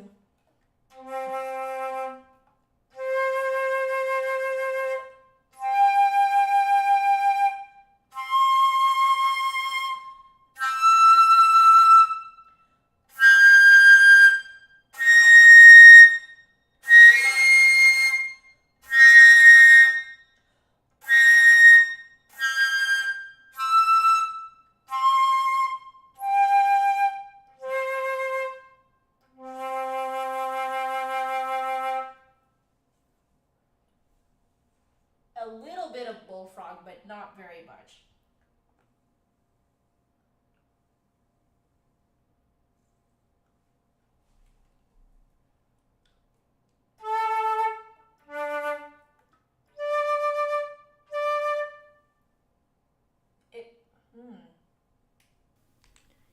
It plays like the airstream that makes this vibrate really well. It is one that I would say that more so you would play on a silver flute. So this kind of general bean shape is usually more or less the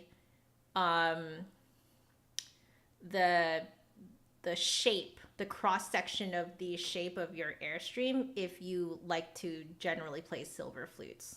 Silver flutes generally have this kind of bean shape to the airstream coming out, and this is very much like that. You hear that? It just resonates. So let's see. Also much louder.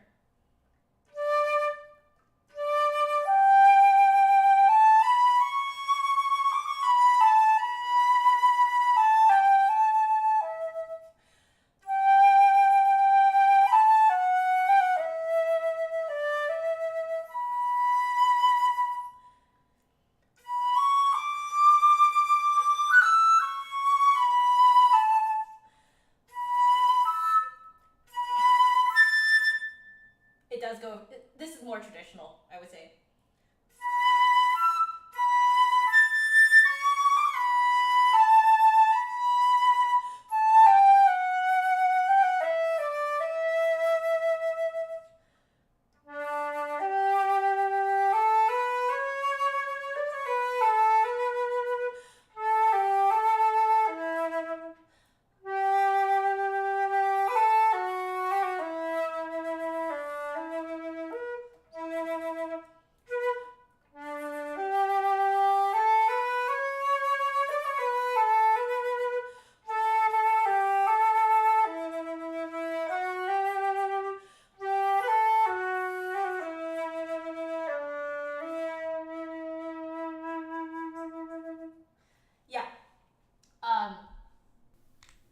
Leon is right. These are all in the range of at the lowest priced is $2,200 and the highest priced is $2,650. So it's between $2,200 and $2,650. They're all around that range.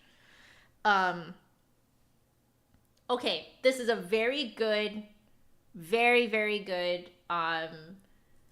It also smells divine.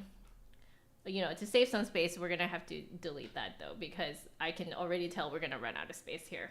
This one also smells amazing. Oh my gosh. Oh, so good. So this one is really good for silver players because the like natural airstream is this kind of like the silver airstream shape. So, not as, wait, is it forward playing?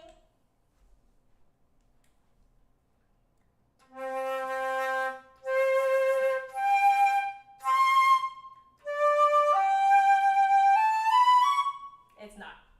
It's like a silver flute. Oh yeah, 100% is like a silver flute. So let's see. Not as forward playing. I would say it's like middle of the mouth. I'll call it middle of the mouth playing. It's not fully back playing.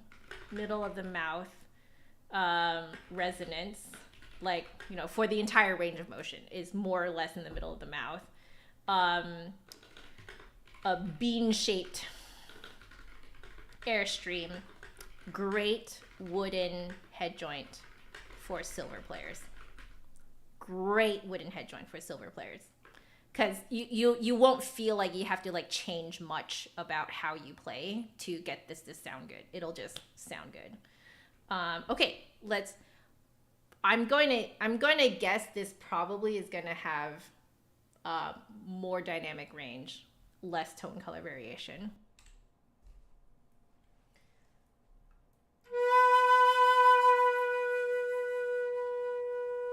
You hear that? That's like insane dynamic range.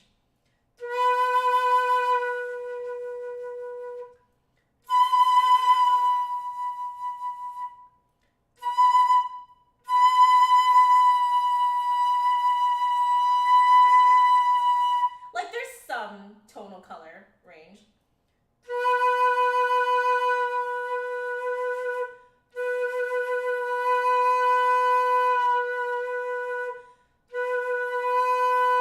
There is lower register is better.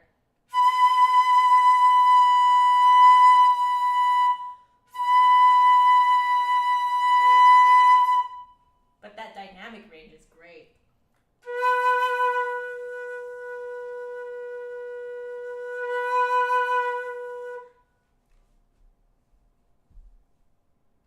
The dynamic range is really good.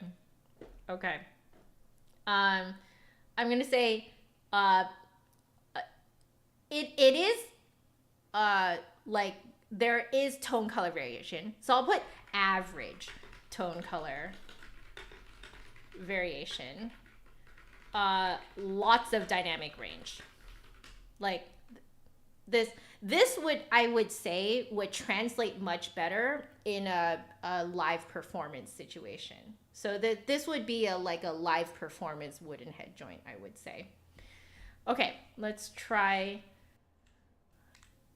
articulation.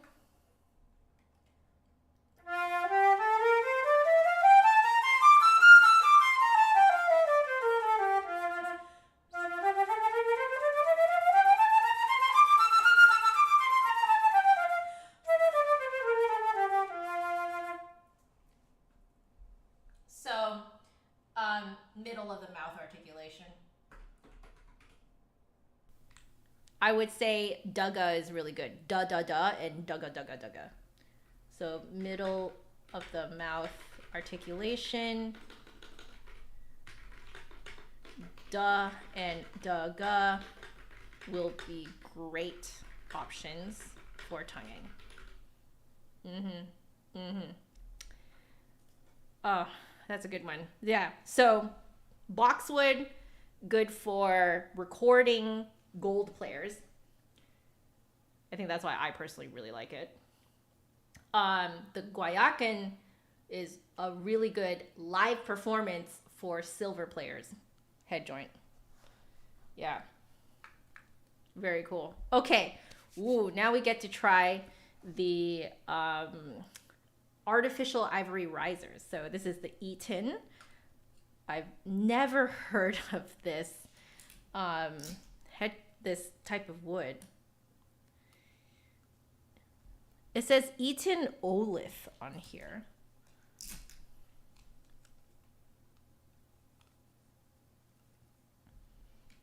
Is that enough? Oh, that is. Oh, yes. Yes. Yeah, no, it's not. I keep thinking it is and it's not. All right, little baby piece right here. Okay. Much better. Much better. Okay. So now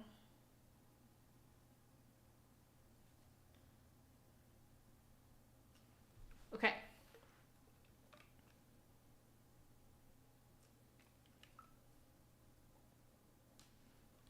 Let's give this a try, guys. Ooh, interesting. You can really feel that artificial ivory. Like it's a very different texture.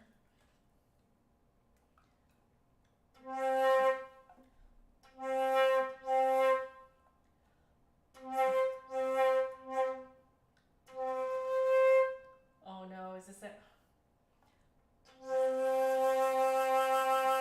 This is the bottom heavy one. Okay.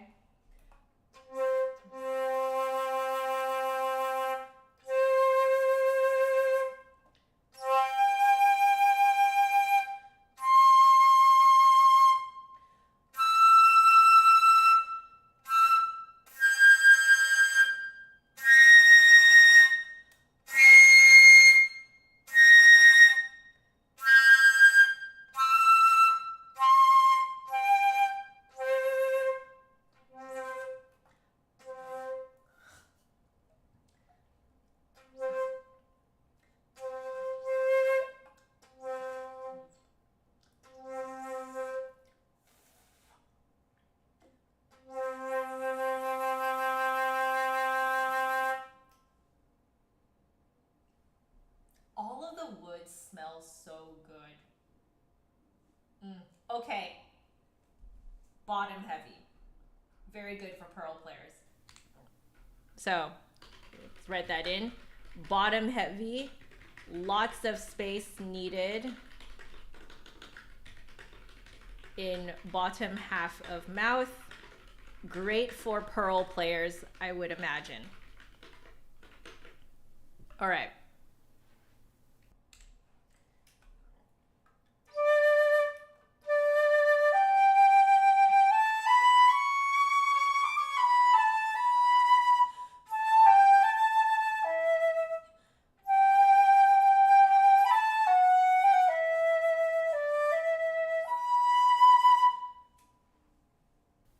You guys noticing more of a zing to the sound? Like there's more zing, zing, zing. I think it's the artificial ivory. Because it takes that like, there's like a wooden softness when it's all wood. I think that's what that is.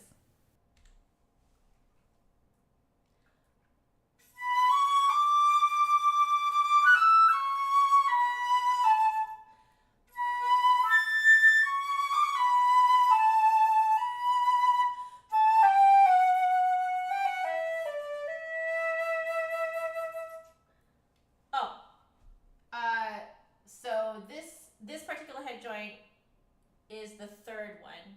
So it's an oval cut low lip plate. Yeah.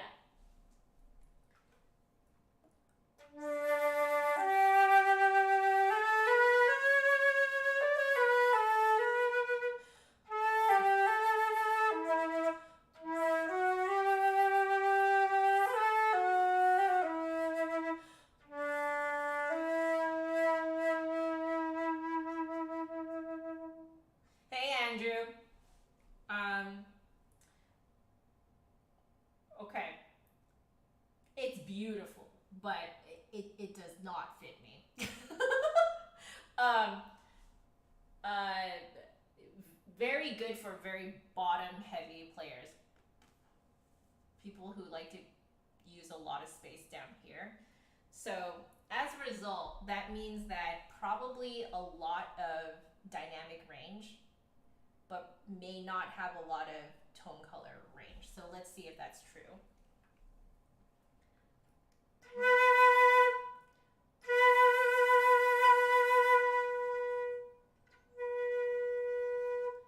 See, if you can get that soft, that's how you know it's really good with dynamics.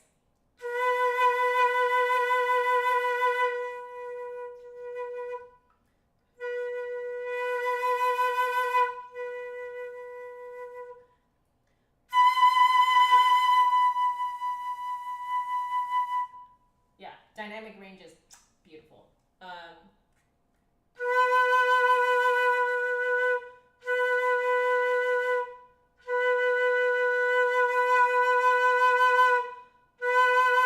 Surprising amount of tone color range.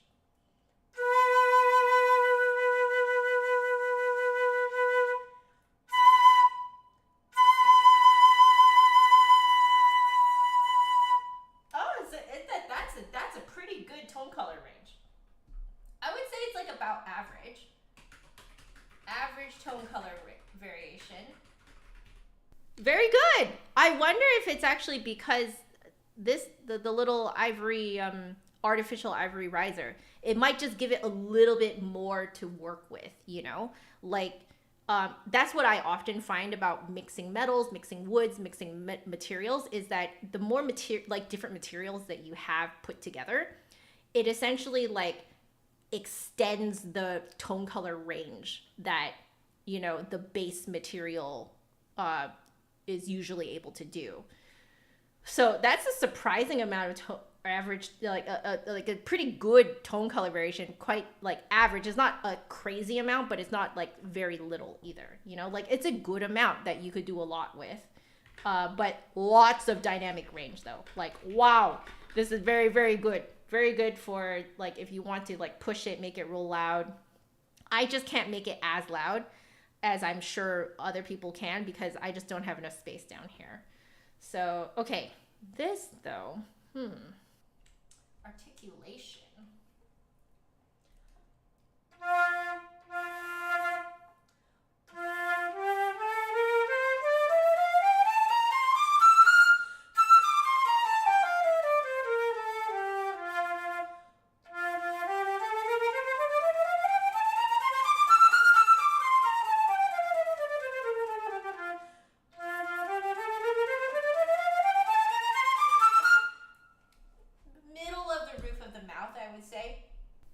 Yeah. So middle of roof of the mouth. Not that much range of motion. Not very much range of motion. No need to go too far back for high notes. I would say like a forward. More forward da and da ga would be good. Yeah. Okay. Let's move on to the next one.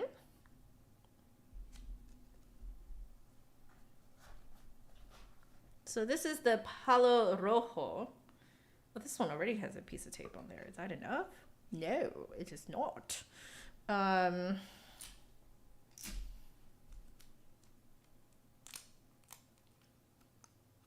Okay.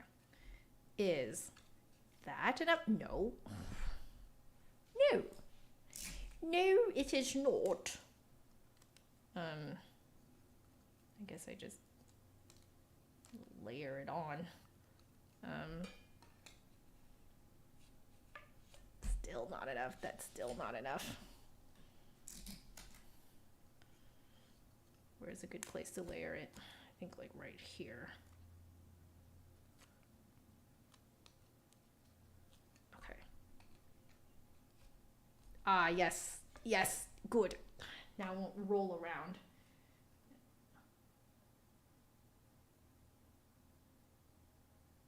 Okay. Let's give this a whirl. Okay, this one's much more comfortable for me. Uses the top half of the mouth.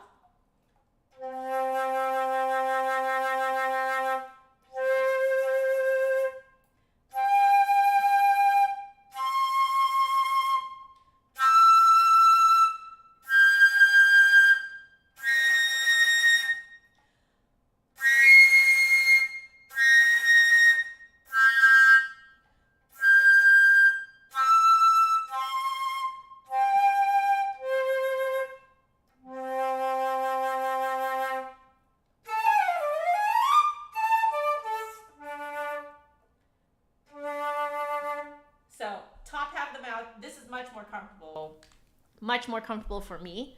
Top half of the mouth, there's quite a large range of motion, I would say, for this one. Like, I feel like I'm kind of my lowest note is around my front teeth, and then it just keeps going back, like the length of the roof of my mouth. So for someone with a larger mouth than me, this will still feel like a very forward playing flute, but I have a small mouth. So to me, I feel like it's going quite far back actually for those high notes. So let's try.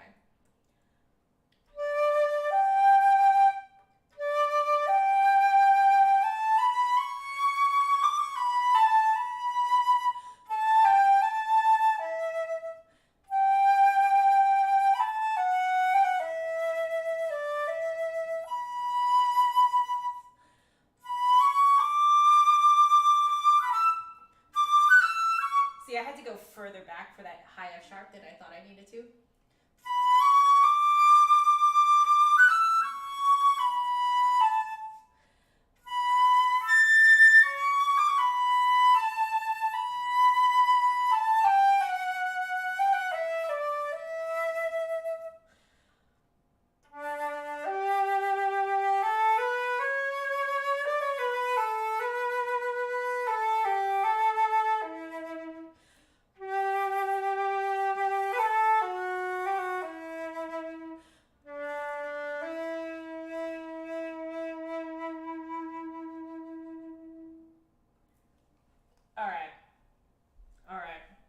So this is top half of mouth, large range of motion. So low notes are very forward, high notes are quite far back. Low notes are very forward, high notes quite far back. And then oh, what's the airstream shape?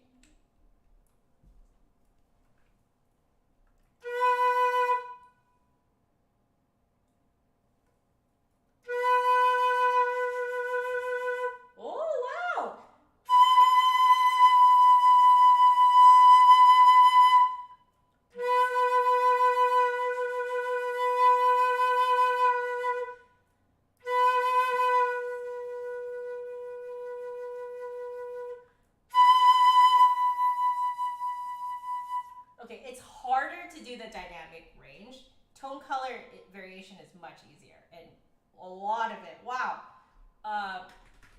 Lots of tone color variation. Hey, if anyone is wondering what I'm doing to create the tone color variation, I'm changing the shape of the airstream. So a wider, flatter airstream will get you a richer sound generally, and a more rounded airstream will get you that kind of rounded, taller airstream will give you a more kind of woodsy, hollower tone. So this does not take a lot to have that like insane tone color variation. I would say not that it doesn't have a lot of dynamic range, but it is more difficult. So dynamic range a bit more difficult to control, especially when soft. So especially when soft. Like it wasn't as easy as the other one.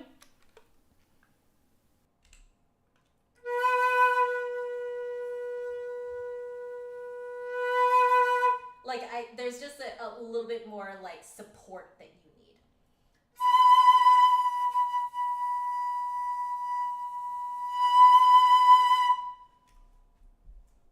I would say it's like medium dynamic range. Like it's not a whole lot. I'll put average. It's like average dynamic range. Needs more support when soft. Okay, yeah, I would say that's more or less what's happening here. So let's figure out articulation now.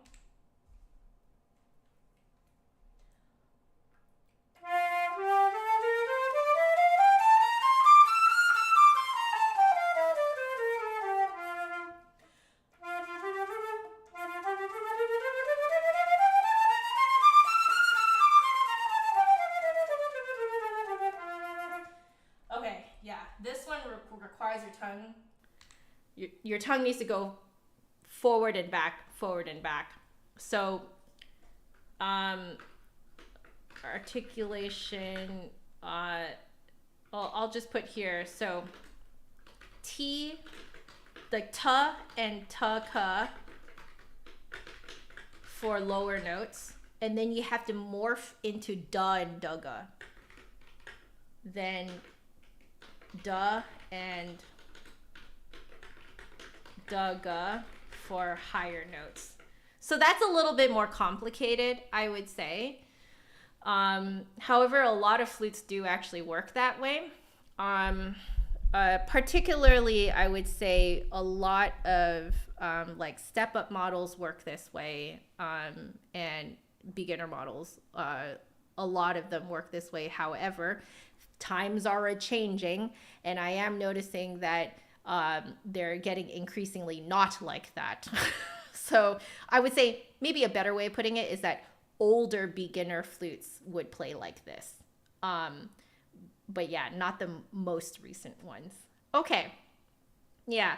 So that's going to be interesting. If that is comfortable for you, that is cool. In terms of, like, this is really interesting because you can see here from our notes here that the artificial ivory riser definitely gave both of these head joints a lot more tone color variation. Like, I think it's the artificial ivory riser that gives it that extra tone color range. So that's exactly what happens on my own head joint. My own head joint, it has a 14K rose gold riser, but with a Mopani wood lip plate. And the combination of those two, it sort of extends the tone color variation that you can have on that particular head joint that you wouldn't have if you had the lip plate and the riser be the exact same material. That is at least what I find. And you can see that that is happening here. That, like, what I noted was that these two head joints have a lot of tone color variation for what it is. Like, I was expecting the Itin to not have much tone color variation due to the, like, shape of the airstream, but it still had average tone color variation, which I was very surprised by. So, that's very interesting. All right. We have two more to go. Okay, this one's probably not gonna. Oh, almost. It doesn't need that much. I'm gonna be spending this whole afternoon cleaning this up, guys. Oh my goodness. Yeah, that's good. Okay. So this one. No, it's rolling around too much. Rolling around way too much.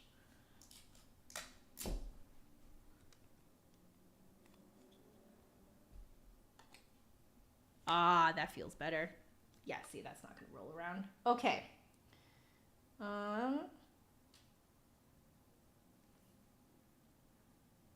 Okay. So this one is the Quebracho. So this one is the one that's made in Argentina. All right.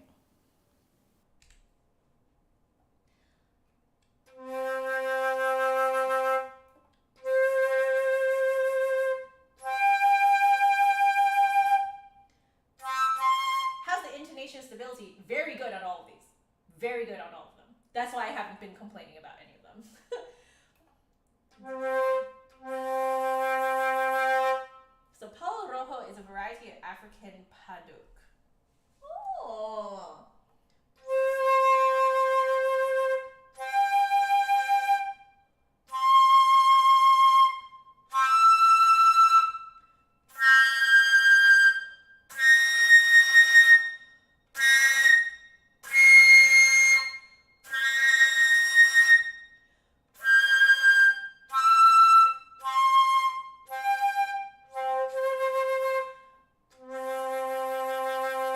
Okay, this one, okay. This one is very interesting. It is very bottom heavy. However, the range of motion goes up. It's kind of like the Ebony. It's like the Ebony. That's really interesting. Yeah, it's like the Ebony, but combined with like a very bottom heavy way of playing. So you have to like do the crazy bullfrog. But I only could get that top one out because I could feel that it was riding higher and higher. So I was like, oh, I have to do it like the Ebony. Oh, okay. So I will put here that this is, so range of motion goes up and only a tad bit back. So you're going from like lowest notes is like in front of the teeth, but in front of the lower teeth.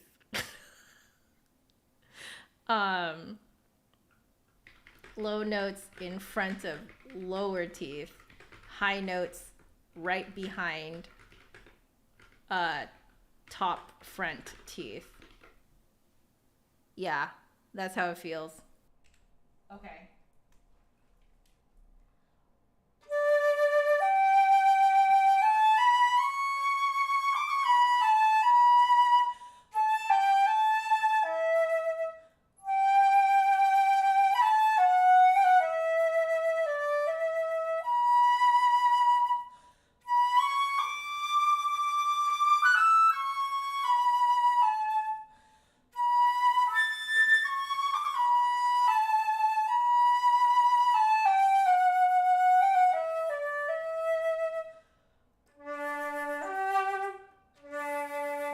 Yeah, it's in front of the lower teeth.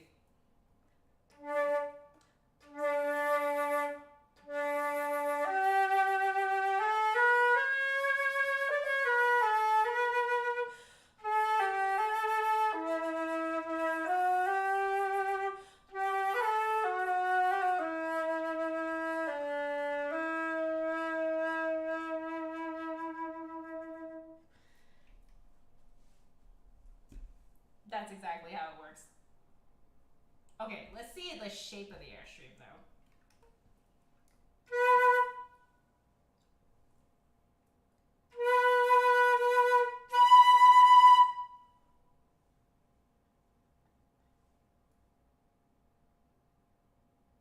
I think it's round.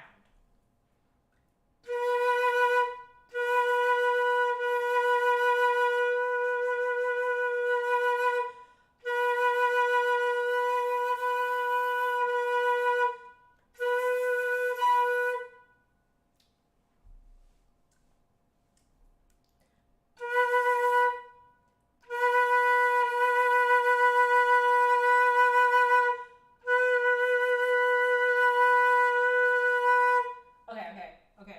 You know what it is? The tone color variation.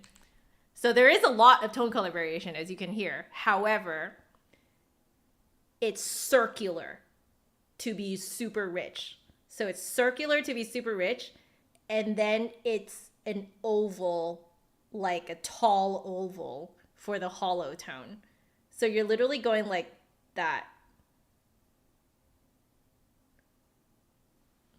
That's really interesting. So the bass, it's really interesting because the sound is super rich, but the airstream is very circular. So this would be very good for gold players, I would say. So great tone color variation, but it's very quirky, I would say. So it's circular airstream for rich tall oval airstream for hollow. That's very interesting. Let's check the dynamics.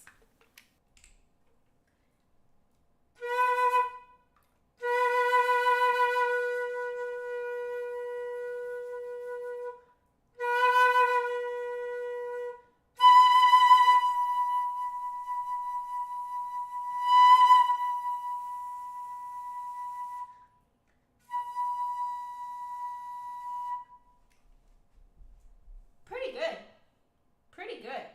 I would say, like, it's average, I would say. Average dynamic range. Definitely needs more support for the soft notes, though. Needs more support for soft notes. Like, it doesn't just kind of do it by itself, you know? But it's average, as in most flutes are like that. That's what I mean by average. Okay, so articulation.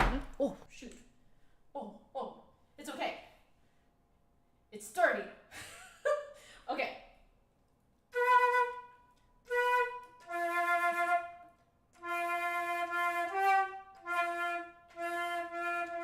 Oh my gosh.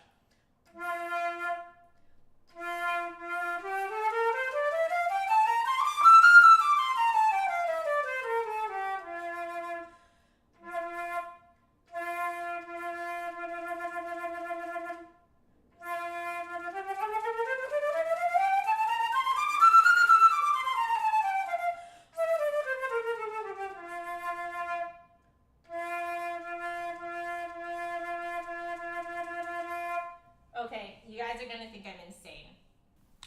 to think I'm insane. But because the lowest notes resonate in front of the lower teeth, when you tongue the lowest notes, you have to tongue against your lower teeth. So low notes must be tongued against lower teeth, then rides higher, like it rides higher, like up the top front teeth, on top front teeth for higher notes. So it's all tuku, but all in the front, and you have to start from your lower teeth.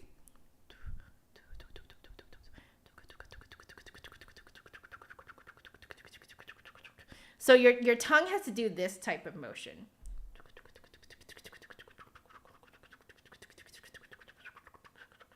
Yeah. Okay. Wow, we are trying some very interesting head joints. How does one even tongue on the lower teeth? Yeah, you can. Two.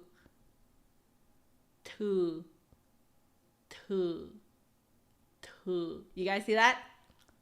Like the tip of my tongue is against the lower teeth. Two. That was such a beautiful demonstration, don't you think? I have no shame. Oh, man. Okay.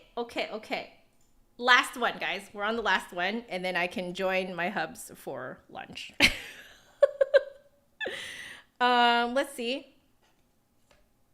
Oh, very loose. Oh, that is very, very loose. Okay. I hope you guys don't mind that this stream went so late. I'm realizing that probably all of my reviews need to be at least 3 hours long. That's what I was seeing if I could do it in 2 hours. Nah, I think comfortably I need 3 hours to do this type of live stream. Lots of tape. So much tape. Ah, yes. Yes. That's enough tape now. Okay. So.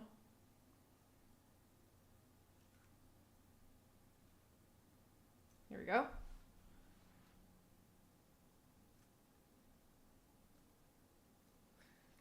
So this is rosewood. I'm going to guess it's bottom heavy, but I'm not sure.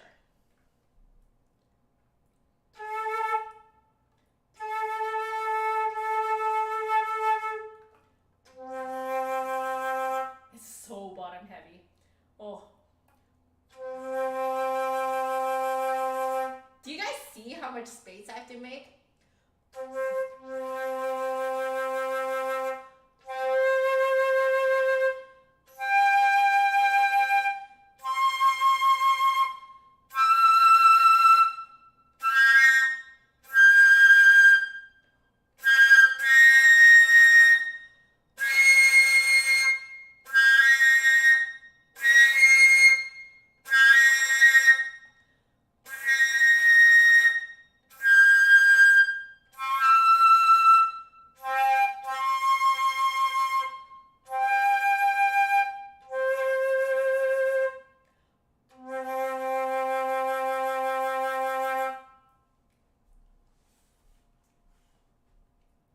There are 11 head joints today. Okay, very bottom heavy, extremely bottom heavy. Bottom heavy, like the space is very forward, but forward. However, the range of motion in terms of where you're resonating is fairly traditional. Range of motion,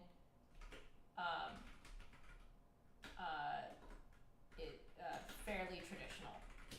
So, meaning that you are resonating the note, like you have to have a lot of space here for it to actually like sound properly. Sorry guys, use the wrong microphone. Okay, so you have to have a lot of space up in the front, just bullfrog space up in the front lower part of your mouth, while you like resonate the note. Like I would say, wait, where's the low notes?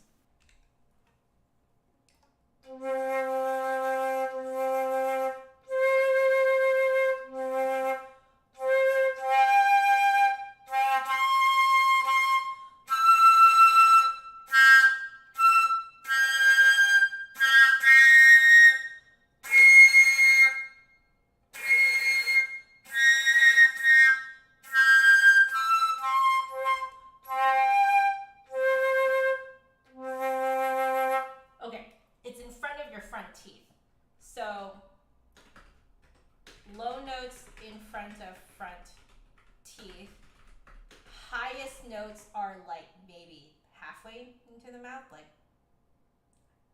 about halfway back from front teeth. So it doesn't go too far back actually, but you just have to have a lot of space down here. So I guess that's a rosewood thing. That I think that is a rosewood characteristic. Okay. So let's try.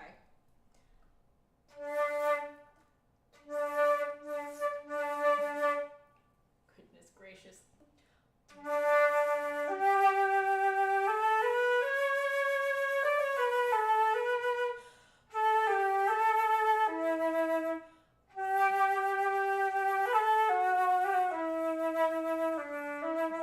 I did a wrong octave. Well, now let's do middle register.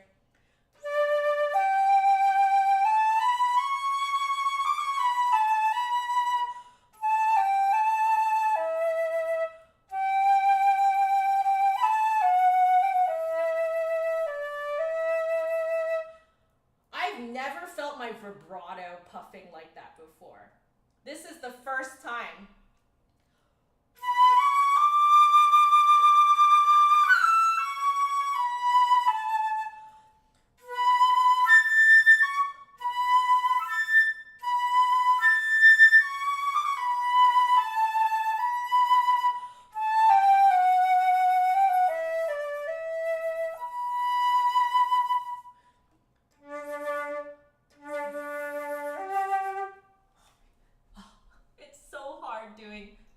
notes with the, you know, for me.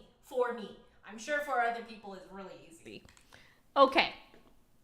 Let's do the whatchamacallit, the tone color stuff.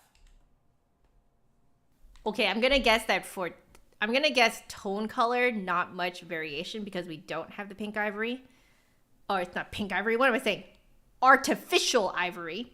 We don't have the artificial ivory in here, so I'm gonna guess that the tone color variation is not gonna be that much, but dynamics is probably gonna be pretty darn good. Okay.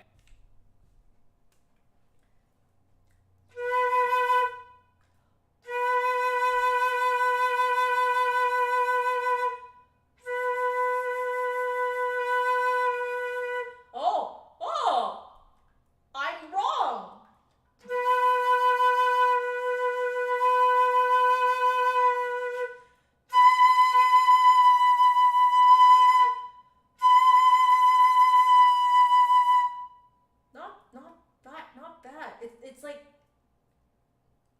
what it's pretty average, I would say. I got it backwards, actually.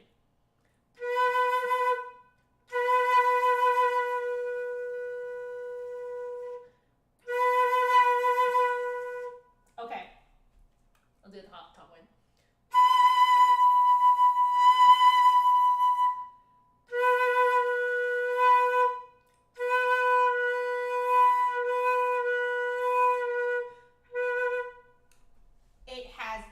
Great. Wow. I'm wrong. Okay. I'm actually going to upgrade it to great tone color variation. Great tone color variation. It starts out with a more kind of bean shape, I would say. Yeah. It's more bean shaped, I would say. So bean shaped for rich. Circular for like that hollow sound. It's like not huge dynamic range. So not much dynamic range. It's hard to push it to get really loud. So not very loud. And it needs quite a bit of support for the soft notes. So lots of support for soft notes. Okay, last thing, guys.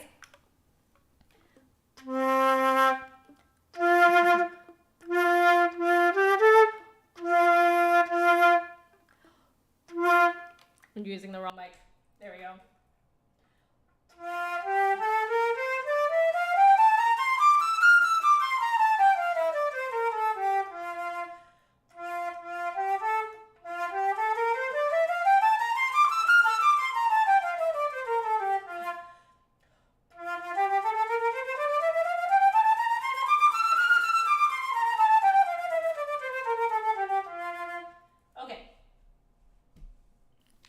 Very traditional tonguing. Very traditional.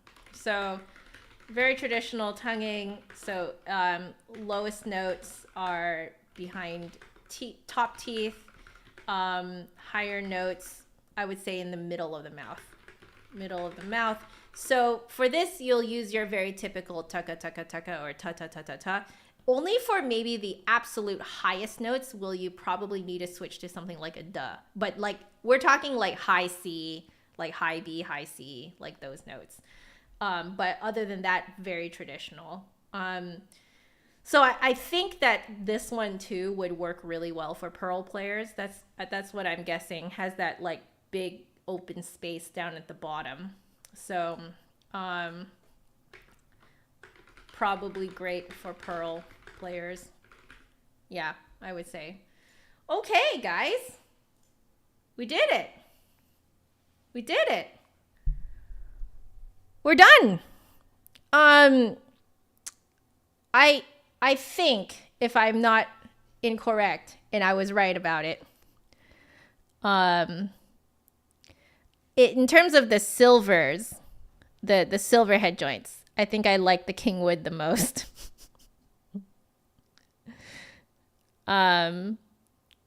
Even though it is completely backwards. from how you normally play.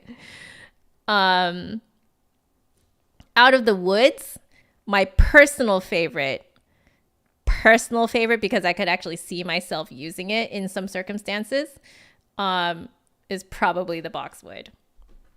I know it was not a bunch of you guys' favorites, but that one, man, like that is exactly the wooden sound that I'm going for some of these pieces that I play. Man, but look at all of them. They're all so pretty. Okay, what I want to end off with, because now that we have my impression of these completely unfiltered, and I had no knowledge of what these head joints were like, let's see what the Flute Center told me about them. So here we go. Okay, so let's see.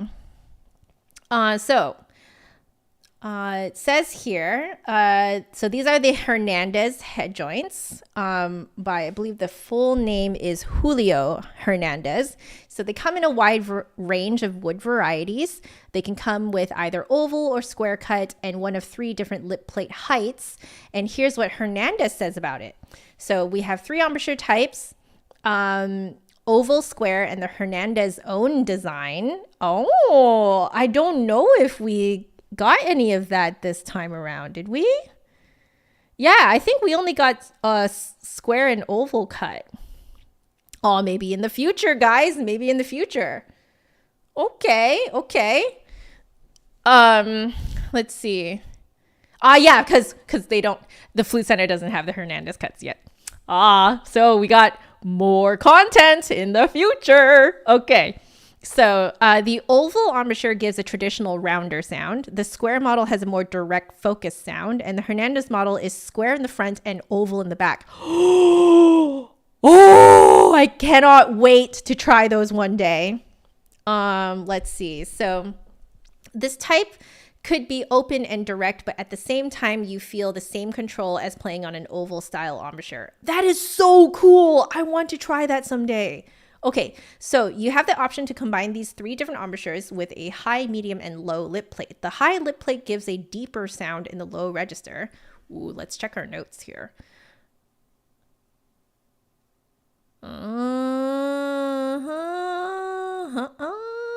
Wait, so which one's the high? That's correct. That is correct. Yeah, that is correct. Yeah. Agree. The low lip plate makes easier the middle and high registers. Let's check our notes. Yes. The last one was a very good example of this. Very good example. The middle register and high register are so easy to get, but the low register, not so much. Okay. And let's see. The medium lip plate is the perfect combination of both the high and low lip plates. Yeah. I'm checking my notes here. That is very true. Wow, that's really true. Wow.